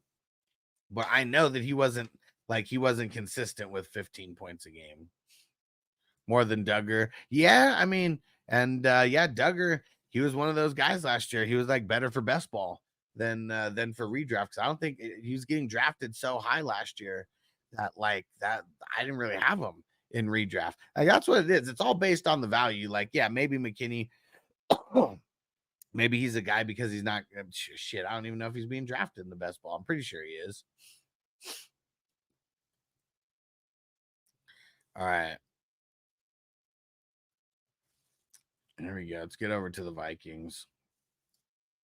Let's jump over to the Minnesota Vikings. Definitely one of the better teams, I would say, with the amount of players that we want to grab. Because we want to grab, I mean, if we're talking about the line, I mean, things kind of changed. But Jonathan Grenard, I mean, if you're playing on Sleeper, you got him as the LBDL eligibility. I mean, that's where I'd be going, would be Jonathan Grenard. We also got Jonathan Bullard over there, who's pretty solid. Harrison Phillips, I mean, he was a decent like fill-in on random times. The linebackers, though, I mean, we got Blake Cashman. We got Yvonne Pace Jr. They got Andrew Van Ginkel now. I mean, there's 3 linebackers who I'd be willing to draft over there. Obviously, depends on how big of an IDP roster you have. It seems like Yvonne Pace, he's the one who everybody really wants this year, and he was solid last year when he came in.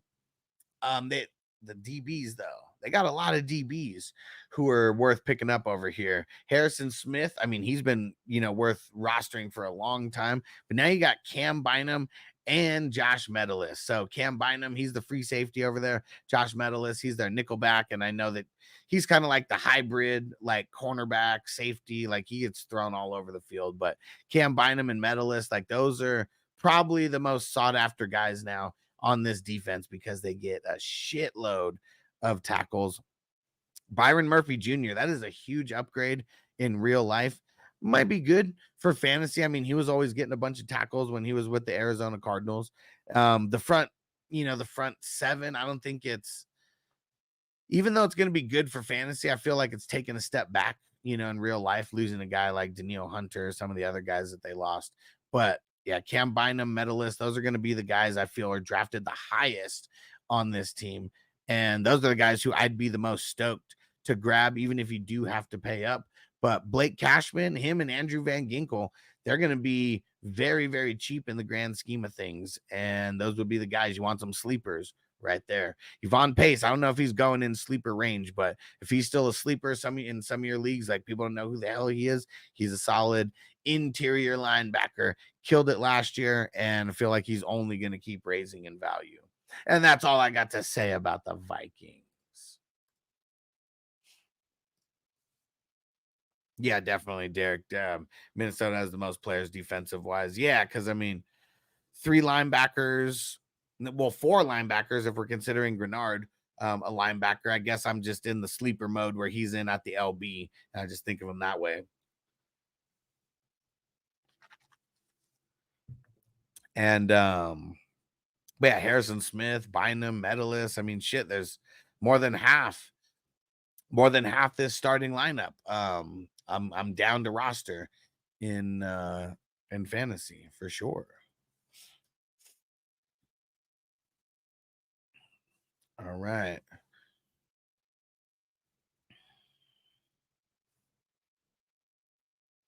Damn, and you know what? It might be the Bears who have the second most, because I see 1, 2,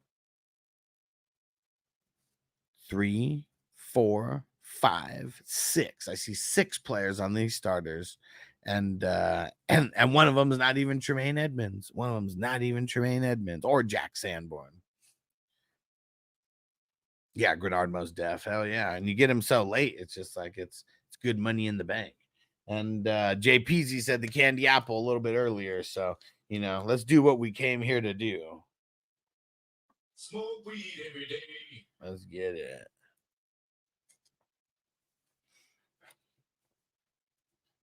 And guys, I've been posting the dynasty and redraft leagues that are available to join. The dynasty leagues, I mean, those ones are drafting ASAP. So I would say, if you want to get into a league that's drafting right away, that's definitely happening. With all the redraft, I have leagues that are drafting as soon as they fill, and we're going to figure out a day and time as soon as they fill, because all the redrafts are going to be fast drafts. And then we got leagues that are filling now, but drafting in August. So I'm really just trying to fill up these leagues like where I can, because I know we're probably going to have some flakes who end up dropping out or not paying after the fact. But pretty much, I mean, the only way you don't have to pay right away is if you're a 420 crew member, or at least within a reasonable amount of time. Yeah. And Texas Stevie says, I'm just here to laugh at your shows. Hey, I bet you are, bro. Keep coming. Keep laughing, motherfucker. Yeah, maybe a tie with the Bears in Minnesota. Yeah, definitely. And the 2 teams with, if we're just considering the 2 best and 2 worst, like they're literally just it. Yeah, Vikings and the Bears, like they're the ones with the worst defense out of that division specifically. So going to be on the field a lot, and they actually got players that we like a lot.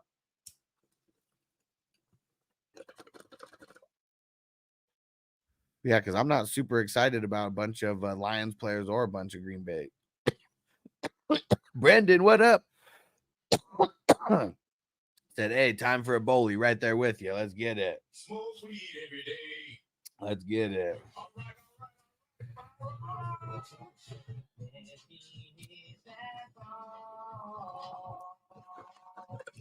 Baby. Is Myles Garrett injured or just holding out? Probably just holding out. I don't think he's holding out for a contract, though. Is he? I don't know. Guess the news is pretty blah with the Browns. Didn't even see that. All right. Pack this ball in here for after the show or after this. All right. Let's get to the Bears. And here we go. The Bears. Derek said it might be a tie with the amount of players that we want from the Bears in Minnesota. I agree. There's a bunch of guys that I want to get from the Bears. And, I mean, it's not really going to be starting with the line. The only player that I want off of their line is Montez Sweat. Dude is a beast. He was a beast when he was with Washington. He came over here. He's doing Montez Sweat things. I feel like you don't have to draft him super high, but I feel like he is still, like, if you play in a league with DL specifically, he is going to be one of the more sought after ones. Now, when it comes to the linebackers, TJ Edwards, that's the only one that I want. You have to pay up. He is worth paying up for. Tremaine Edmonds, Jack Sanborn, I'll take them later. Like, if they're there very, very late, like in the draft, and I don't even want Jack Sanborn. I mean, Tremaine Edmonds, like, kind of, but it's TJ Edwards. Like, man, he gets all the tackles, like, over there. Like, he is the man.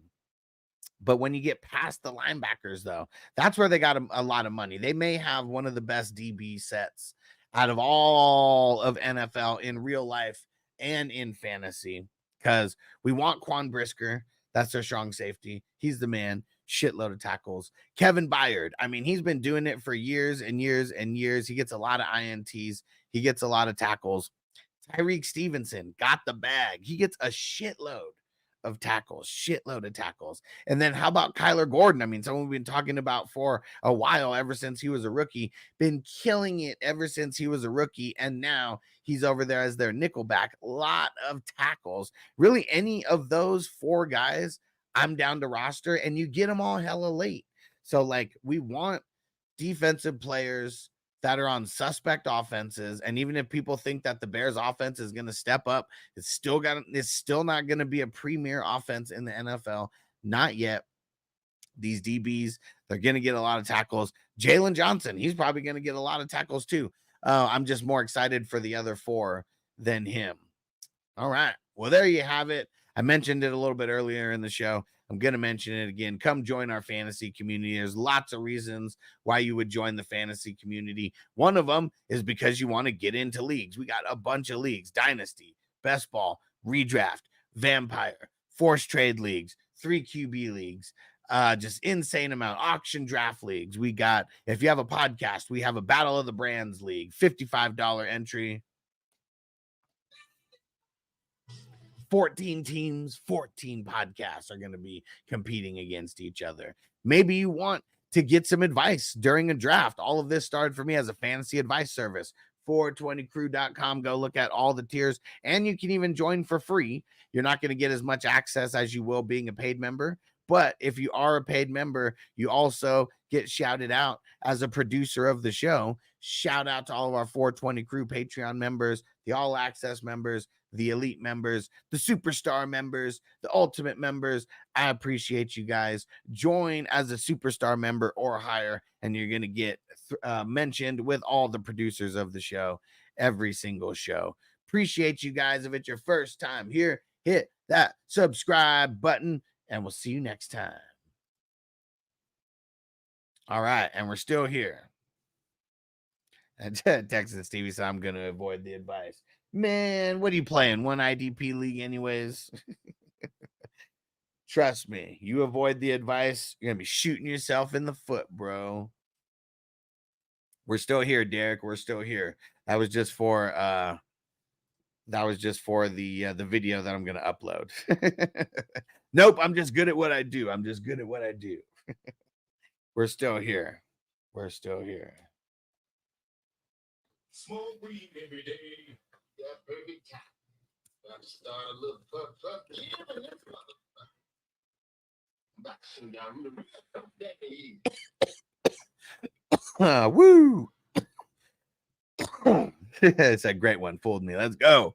Let's keep it smoking. Let's keep it smoking. Texas Stevie said, yeah, kind of good. Yeah, you avoid that advice, bro. You're going to be on the wrong side of the tracks. Like, I may have some crazy offensive, theories about stuff, but I mean, I put people onto IDP players like nobody else in this game. So yeah, that's one thing that I know. Anybody who watches this channel for IDP advice, you're gonna know about players way before your league mates do.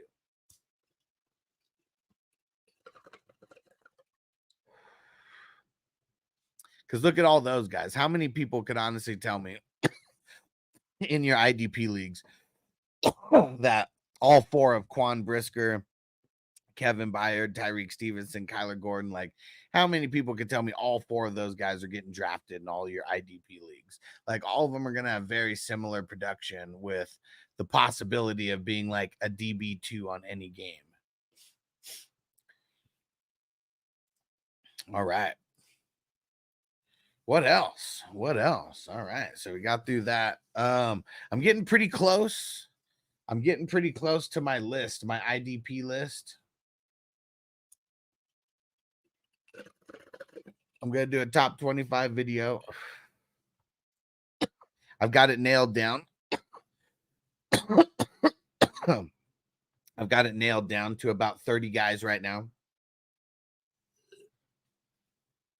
So we'll have a couple honorable mentions either way. And Texan Stevie, but what draft pick did you draft him as? And I'll tell you whether I like that or not. Because if, like I said, if you're getting him later, cool. But I feel like he's still a little bit inconsistent. He's a big play guy. IDP 1, 2, 3, you want the guys who get a shitload of tackles. So I'm not saying we don't want to target guys who get sacks, but I don't want to pay up for a guy who mainly gets sacks because I could get a guy who's just as nearly consistent, but I can get him like 10 rounds later. What do you think about Will Anderson Jr.? I like him. I mean, the reason why I don't like him, same reason I don't like Hutchinson, because I have to draft him so high. It's really the only reason why is because you have to draft them so high. So you really, really need them to produce. And if I'm going to get a player that high, I'm just going to go for like a Bobby Okereke or a Zaire Franklin or a Foyo Lacoon, like, I mean, I'm just going to pay up a tiny bit more and just go for like the real creme de la creme and the guys who are like hella consistent, like all the time with still that exact same, like, upside. If not, like guys like Hutchinson and Will Anderson, I feel like I skip over like that tier of guys a little bit. And it's just because like I feel like you're really paying for them at their ceiling, and it's going to be hard for them to live up to that.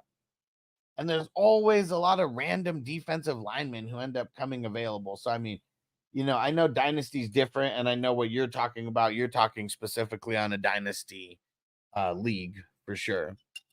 And a lot of the stuff that I'm talking about, a little bit more redraft than anything. Derek said, you never seen Hutchinson or Parsons on my IDP too high for me. Yeah, what's crazy? Is it going to be controversial if I leave Micah Parsons out of my top 25 IDP players?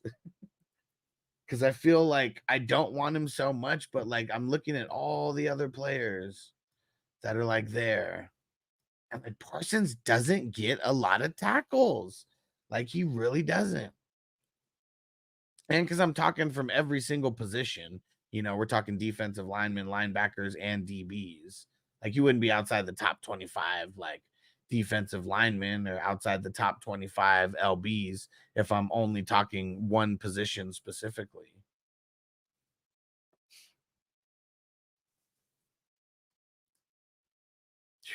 Derek said Parsons ain't in my top 25, and I'm a Cowboys fan. Makes that autoed Parsons just said fuck it. Yeah, I mean for best ball, like I mean best ball, I mean it'd be awesome, but you still gotta fucking get him so early. I'm surprised Parsons went round 9, I think. Yeah, I'm not surprised about that. I mean, he always does. I mean, he's hyped. He's the most hyped defensive player like right now. Probably because he's on the Cowboys. And so I just know the scoring system, and Parsons ain't it, bro. Yeah, on the low. Is that now I want to watch Dave Chappelle? Let's get a Sesame Street. I said, fuck it. Oh man. Classic.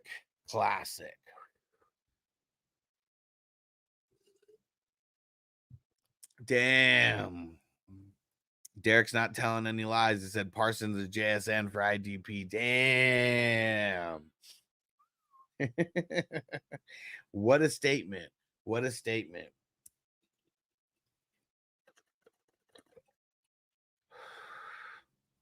I'm already having trouble with my list though, because I got Foyo Lacune number 1. To me, Foyo Lacune is just a clear-cut number 1. Like I don't even think like could someone else get drafted before him, like on preference? Yeah, but like Foyo Lacune's him. Like he's him. He's been this guy for like years and years and years now. I don't think he's slowing down. Foyo Lacune for redraft number 1. Not even close. But now I'm having trouble with number 2. I really am. Because like my heart tells me Roquan, you know. My heart tells me Roquan. But like my head is telling me Zaire Franklin or Bobby Okereke. And that's where I'm at right now. Like I take this list like very, very seriously. And that's why. Like Derek says TJ Watt is number 2. I mean, if we're talking DLs and him just DL, like yeah. But we're talking like these are all IDP flexes. Like that's how I'm going to explain it as well. Like these are all IDP flexes. Like if we're talking, you can put TJ Watt in as a defensive lineman. Like he might be number 1 because like that's the biggest cheat code, you know, out of anywhere is TJ Watt being thrown in at the DL spot. But this is like if we were playing just 25 IDP flexes, how would I rank these guys? Texas TV. I think Garrett's the best edge rusher, or Watt. I'm gonna say Watt is the best edge rusher. I mean, he's proved it. I mean, you know, we're splitting hairs between guys like Myles Garrett and TJ Watt, anyways, and Max Crosby. Like, I mean, we'd just be splitting hairs. TJ Watt's up there. He's not number 2 for me, though. Not number 2 for me. He's the cheat code. He's the cheat code at DL. So that's why even like when we're doing our best ball, I feel like I don't pick him. I feel like I don't pick him as high because he's just a flex guy. He doesn't have like the DL cheat codeness, you know, to him. Yeah, my mind is telling me no. I don't want to sing any R. Kelly shit. Derek said Okereke's number 2 if you're not doing DLC. Like, I mean, that's where I feel like I need to lie.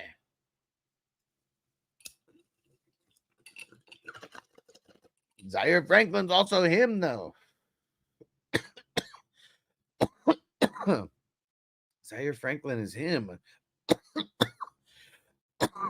Who finished with higher points last year? Let's see. I mean, I take that into consideration, but it's more or less just to see their previous bodies of work. Let's see.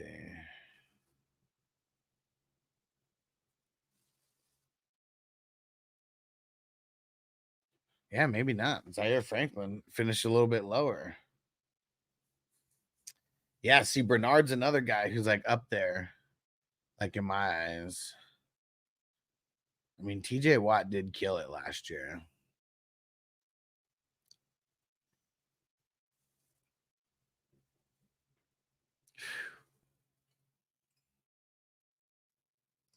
Yeah, I think I'm putting Bobby Okereke there. But I think I'm sold on TJ Watt being number 3, like right now. Okay. So I'm with that. So we're throwing Okereke at 2. And especially having the shitty offense that they're going to have, like this is going to equal more. All right. And we're going TJ Watt at number 3. And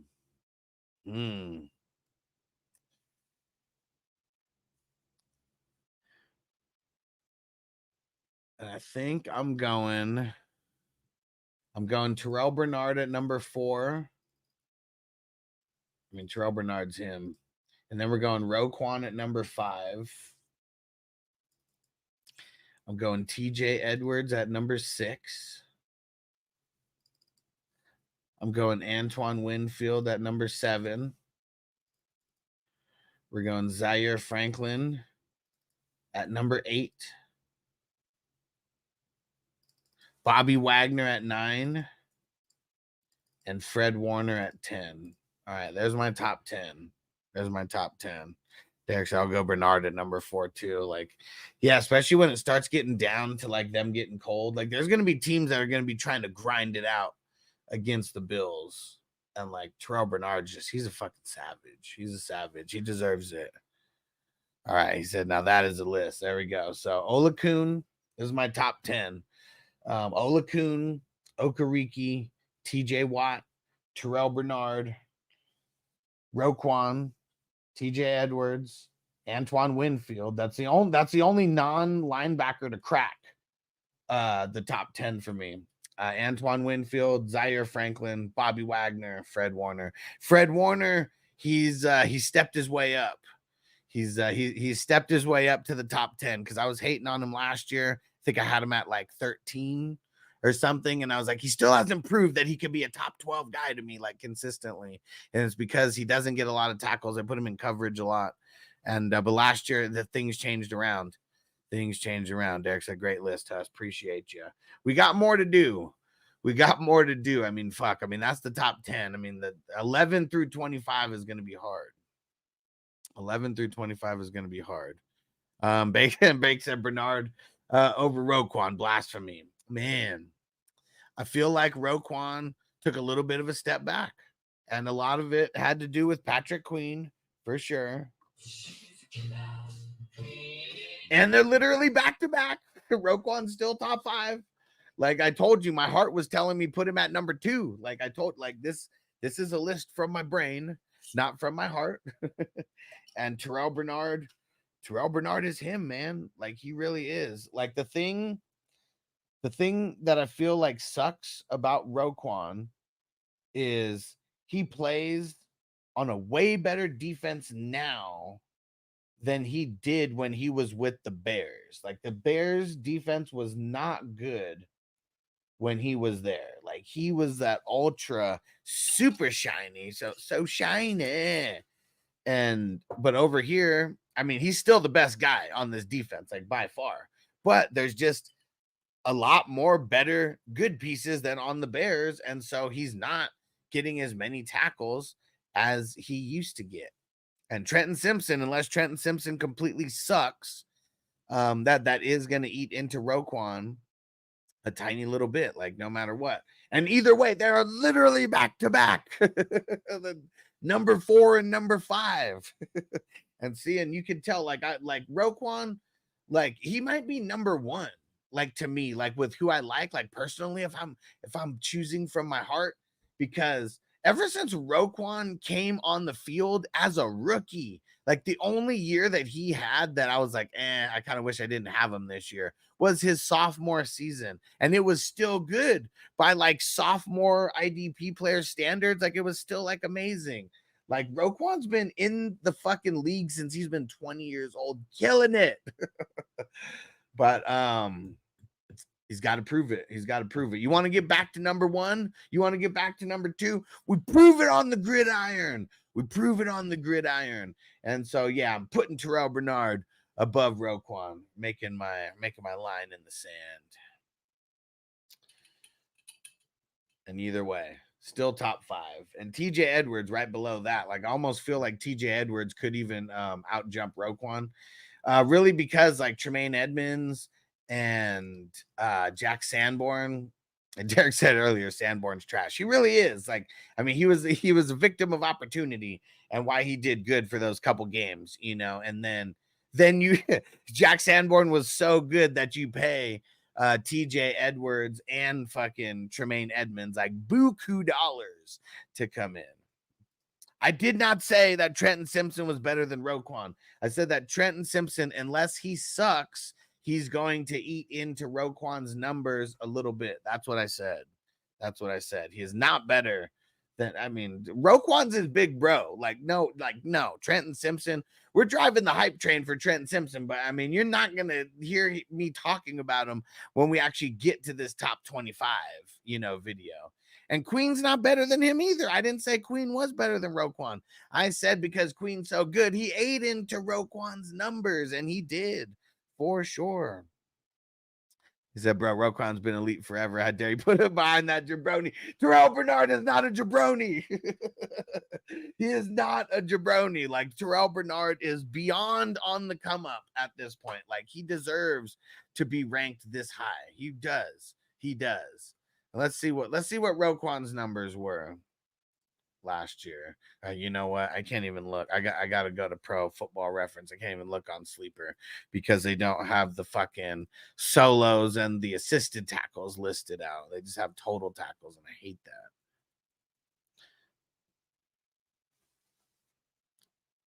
Man, see, it's the 84 solo tackles. Like, he's got to get back to like the 90. Like, he's only okay.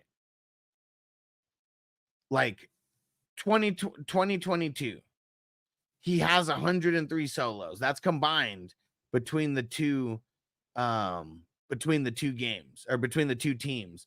But he got more solo tackles on Chicago in less games than he did on Baltimore.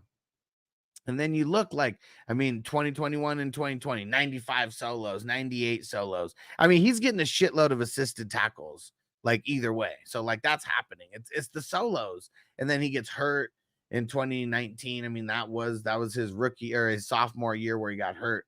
And then he even as a rookie, 89 solos. You know, like, we're talking that his solo tackles were like, in the years where he was healthy, and he didn't play 17 games because, like, they sat their starters. Like, that's another thing. They sat their starters. So it's like those points aren't counting, you know, as a total. I wish we could just, like, filter out week 18. Yeah, Roquan's better than Queen and Simpson. Hell yeah. Hell yeah. I mean, we're going to talk about Patrick Queen, like, I'm sure as we touch this top 25, like, all around, but, you know, Patrick Queen's the man. All I hear is you hate Roquan. Man, I fucking love Roquan. Oh man, see? That's why I got to do this from my that's why I got to use the old noggin versus my heart. Cuz yeah, Roquan, I love him, man. I love him. You're even pulling out my heartstrings right now, saying all I hear is you hate Roquan. Because this is the lowest I probably have had him, like, since 2020. You know, like, and even 2020, I had him up there, and that was after a bad that was after a bad sophomore season. And still had him up there because he's so fucking good. He's so fucking good. And he was on a bad offense, like, as well. That's what's different, like, with Roquan. He's on a good defense, and they have a good offense as well. Like, that's what hurts him. He's just on a better team now. Like, that's what hurts him. It sucks. It sucks. He's a victim of circumstance. He really is. If he was on the Bears still, like, man, come on. 100 solos every single year, like, just back to back to back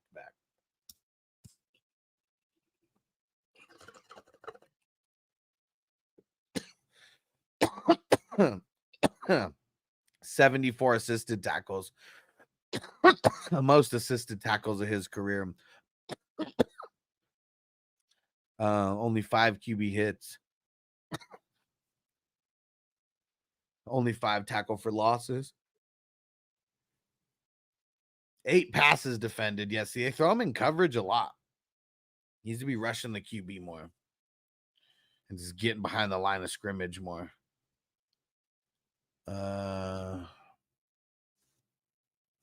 Yeah, and seeing, I mean, 1 forced fumble, no fumble recoveries. I mean, that was another thing. Just didn't have a lot of big plays. 1.5 sacks. Like, yeah, they need to let him rush the QB more, but it's like they have such a good line that they don't really need him to do that. Like, that's the biggest difference. Like, he's legit a victim of circumstance. Like, man, I'm gonna say it when I mention this. Like, yeah, Roquan should be number 1, but he's on a good team, and they don't need him to rush as much as they did with the Bears. Yeah, Derek said if he was with the Bears, he'd be number 1 for sure, for sure.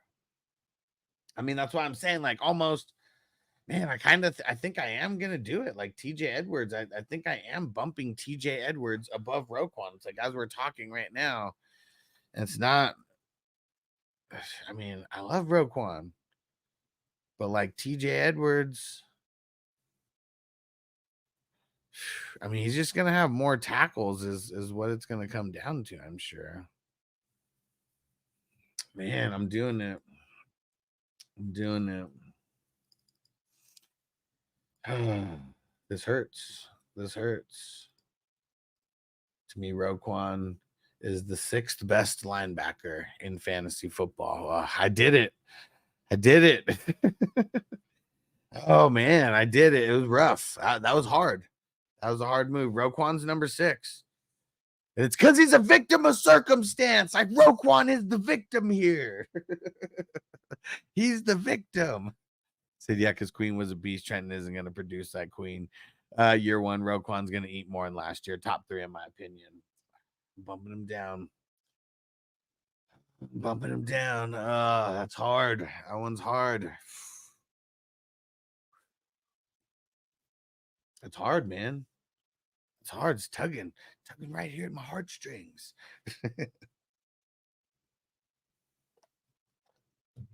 All right, we got to smoke another bowl. I guess we got to finish this one.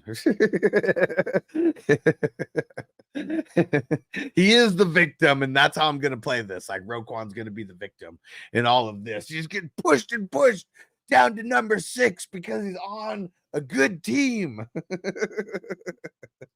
That's the way he feels. How JSN fans feel. JSN is a victim of circumstance. That shit's so funny. I'm not letting this JSN thing go.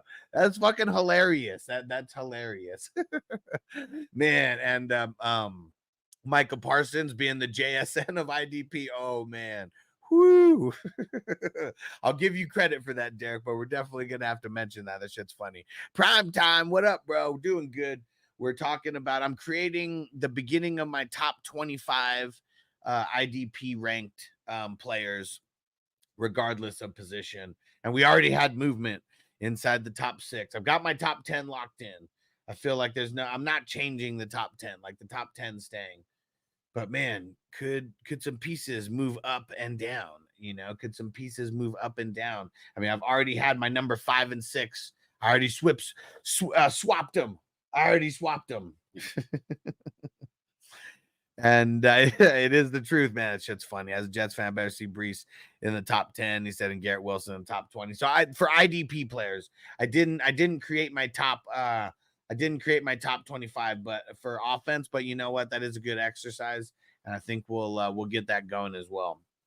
Regardless of position, just wide receivers. And so top 25 out of wide receivers, tight ends, and running backs. That's what I think I'd do. What up, Songs? I just got off work, head to the dispensary before I get home. Let's get it. Let's get it. So I'm gonna roll a fatty for this pimp daddy. Whoa, this pimp daddy. Let's get it. I know you don't smoke weed. I know this. But I'm gonna get you high today. Because it's Friday. You ain't got no job, and you ain't got shit to do.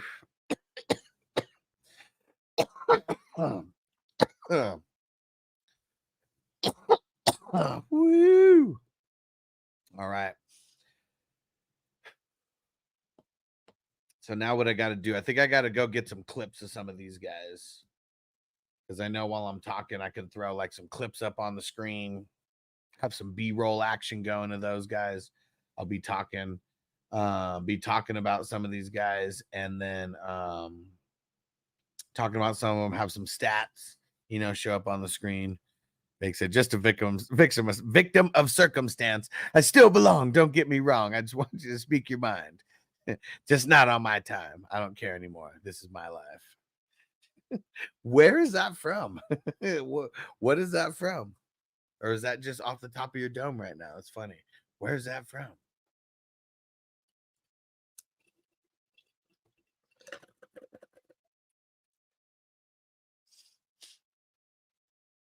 Man, but now it's going to get really hard. Pause. Like there's still going to be more linebackers inside the top 25 than anything else. I mean, I'm seeing guys. So Max Crosby, Daniil Hunter, those are two linemen that I'm for sure getting in this top 25.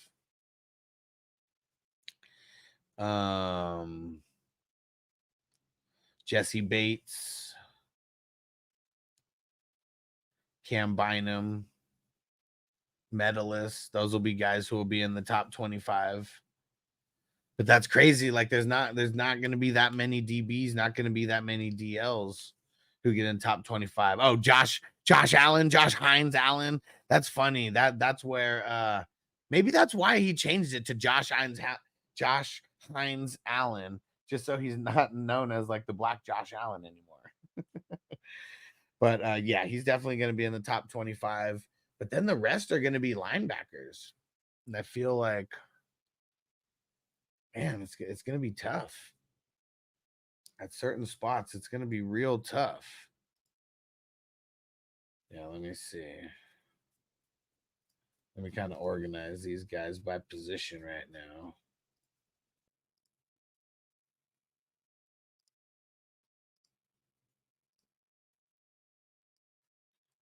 Oh, it's a song. Okay. Nice.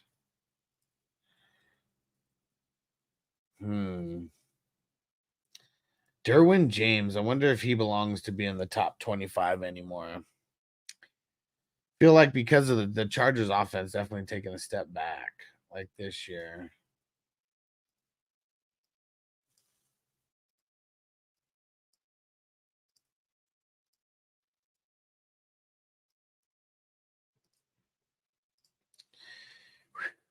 There's a lot of linebackers here. I'm not sure who's going to make the cut, but I feel like all three. Can you guys think, is there any other DLs who deserve to be picked in the top 25 outside of Max Crosby, Daniil Hunter, and Josh Hines Allen? And am I crazy? Is Max Crosby the only one who belongs inside the top 25 for our scoring for IDP 1, 2, 3? He said, fun fact, Derwin James had more points than Parsons last year. Just saying. I mean, Micah Parsons is one of those guys who's like fringe under the 25, for me right now. I mean, here's my list of guys that I'm debating on. So Max Crosby, Daniil Hunter, Josh Hines Allen, those three at the DLs. For the linebackers, Alex Singleton, Ernest Jones, Robert Spillane, Levante David, Quincy Williams, Azeez Al-Shaair, Logan Wilson, CJ Mosley, Alex Anelzone, Frankie Louvu, Joker, Micah Parsons, Patrick Queen. And then at the DBs, Jesse Bates, Cam Bynum, Josh Metellus, Derwin James.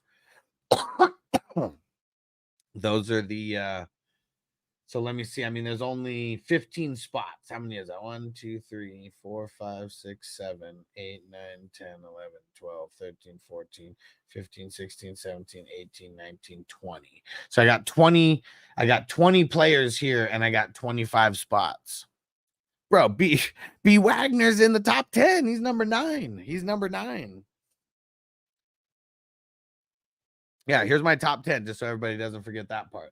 Olakun, Okereke, TJ Watt, Terrell Bernard, TJ Edwards, Roquan, Antoine Winfield, Zaire Franklin, Bobby Wagner, Fred Warner. That's my top 10. So those other 20 guys that I mentioned, those are going to be somewhere in yeah, and it's like a lot of these linebackers, Yeah, Al-Shaair. He's on this list. He's on this list. Logan Wilson's on this list. Yep. Yeah, here's all the linebackers that I have as potential candidates for the top 25. Alex Singleton, Ernest Jones, Robert Spillane, Levante David, Quincy Williams, Azeez Al-Shaair, Logan Wilson, CJ Mosley, Anal Zone, Frankie Louvu, Joker, Micah Parsons, and Patrick Queen. Those are all the linebackers that I have in contention. And I feel like I'm going to have to cut like 5 of them. Because, yeah, Derwin James, I feel like I got to get him. I feel like I got to get him in here. That would be 5 DBs out of the top 25 and only 3 DLs out of the top 25. But then I need to get rid of 5 linebackers. And I feel like Parsons, he'd be like the first one cut. And Primetime said, who's the DL? So I have Max Crosby, Daniil Hunter, and Josh Allen from the Jaguars. He goes by Josh Hines Allen now on Sleeper. That's what I'm saying. Is there any other DLs that you guys can think of that I should have? Because I feel like Nick Bosa, I don't feel like is going to be up here. I'm not putting Khalil Mack on here.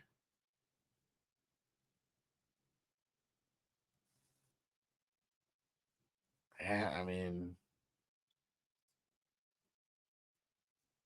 and there's just so many linebackers that score more because this is also for fantasy football. It's not for real life.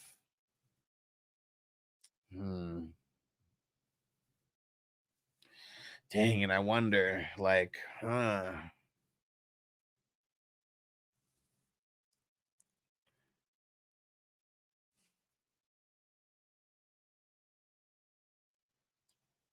dang, and yeah,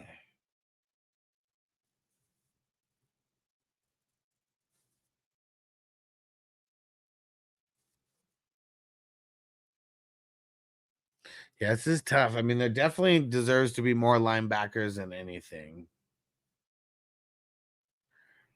Yeah, this is tough. This is tough. Yeah, we get to like the CJ Mosley, Anal Zone, Frankie Louvu. I mean, they're all kind of right in the same spots of like Cam Bynum and Medalist as far as like what they scored like last year. And like, man, I mean, Cam Bynum and Medalist, like their offense is only getting worse from last year. I know the second half of the season, that's when they really started killing it. Yeah, I know, Derek. I already said I'm not doing it. I'm not putting Mac in my top 25. He said, but I know you hate him, but said facts are facts, my guy. I know he was there. And it was all because of like one game. Like, look at that. Like, man, when you score 77 points in one game, so 77 out of 342. I mean, when you score 22% of your points in one game, because let's see, what's his average if you take that out? Do we just get our live stream age restricted? No, that was yesterday's show. It's like, how'd this shit happen when we're on right now? But yeah, let's see. Mac's the type of guy to finish with 11 sacks on the year and 7 of them in one game. Yeah, exactly. So let's see. So 342 minus 77. Let's divide that by 16. Still 16 points a game. It's still not too shabby. Khalil Mack sucks. He had 1, 2, 3, 4, 5. He only had 6. I mean, he had 7 games where he's above 20 points, but one of them is week 18 when we don't even play. So he only had 5 games above 20 points. He had 1, 2, 3, 4, 5, 6, 7, 8 games where he was under 15 points. 1, 2, 3, 4, 5, 6 games in single digits. 6 games in single digits. I mean, if we break it down to a per game basis, I mean, that's why I don't like them. That's why I don't like them. All right. I think it's about time to get up out of here. Appreciate you guys rocking. Let's throw out the producers of the show again. All our 420 crew Patreon members, our all access members, our elite members, our superstar members, all the ultimate members. Salute.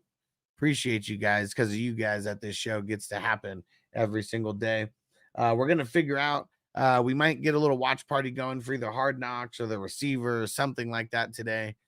Add Jesse Bates to your DBs. He's there. He's there. It's Jesse Bates, Cam Bynum, Medalist, and Derwin James. Those are the 4 who are on the bubble here of making it. We're going to see which ones actually make it. All right. See you guys a little later today. Peace out. Defense on me. I don't want them to gain another yard. You blitz all night. If they cross the line of scrimmage, I'm going to take every last one of you out.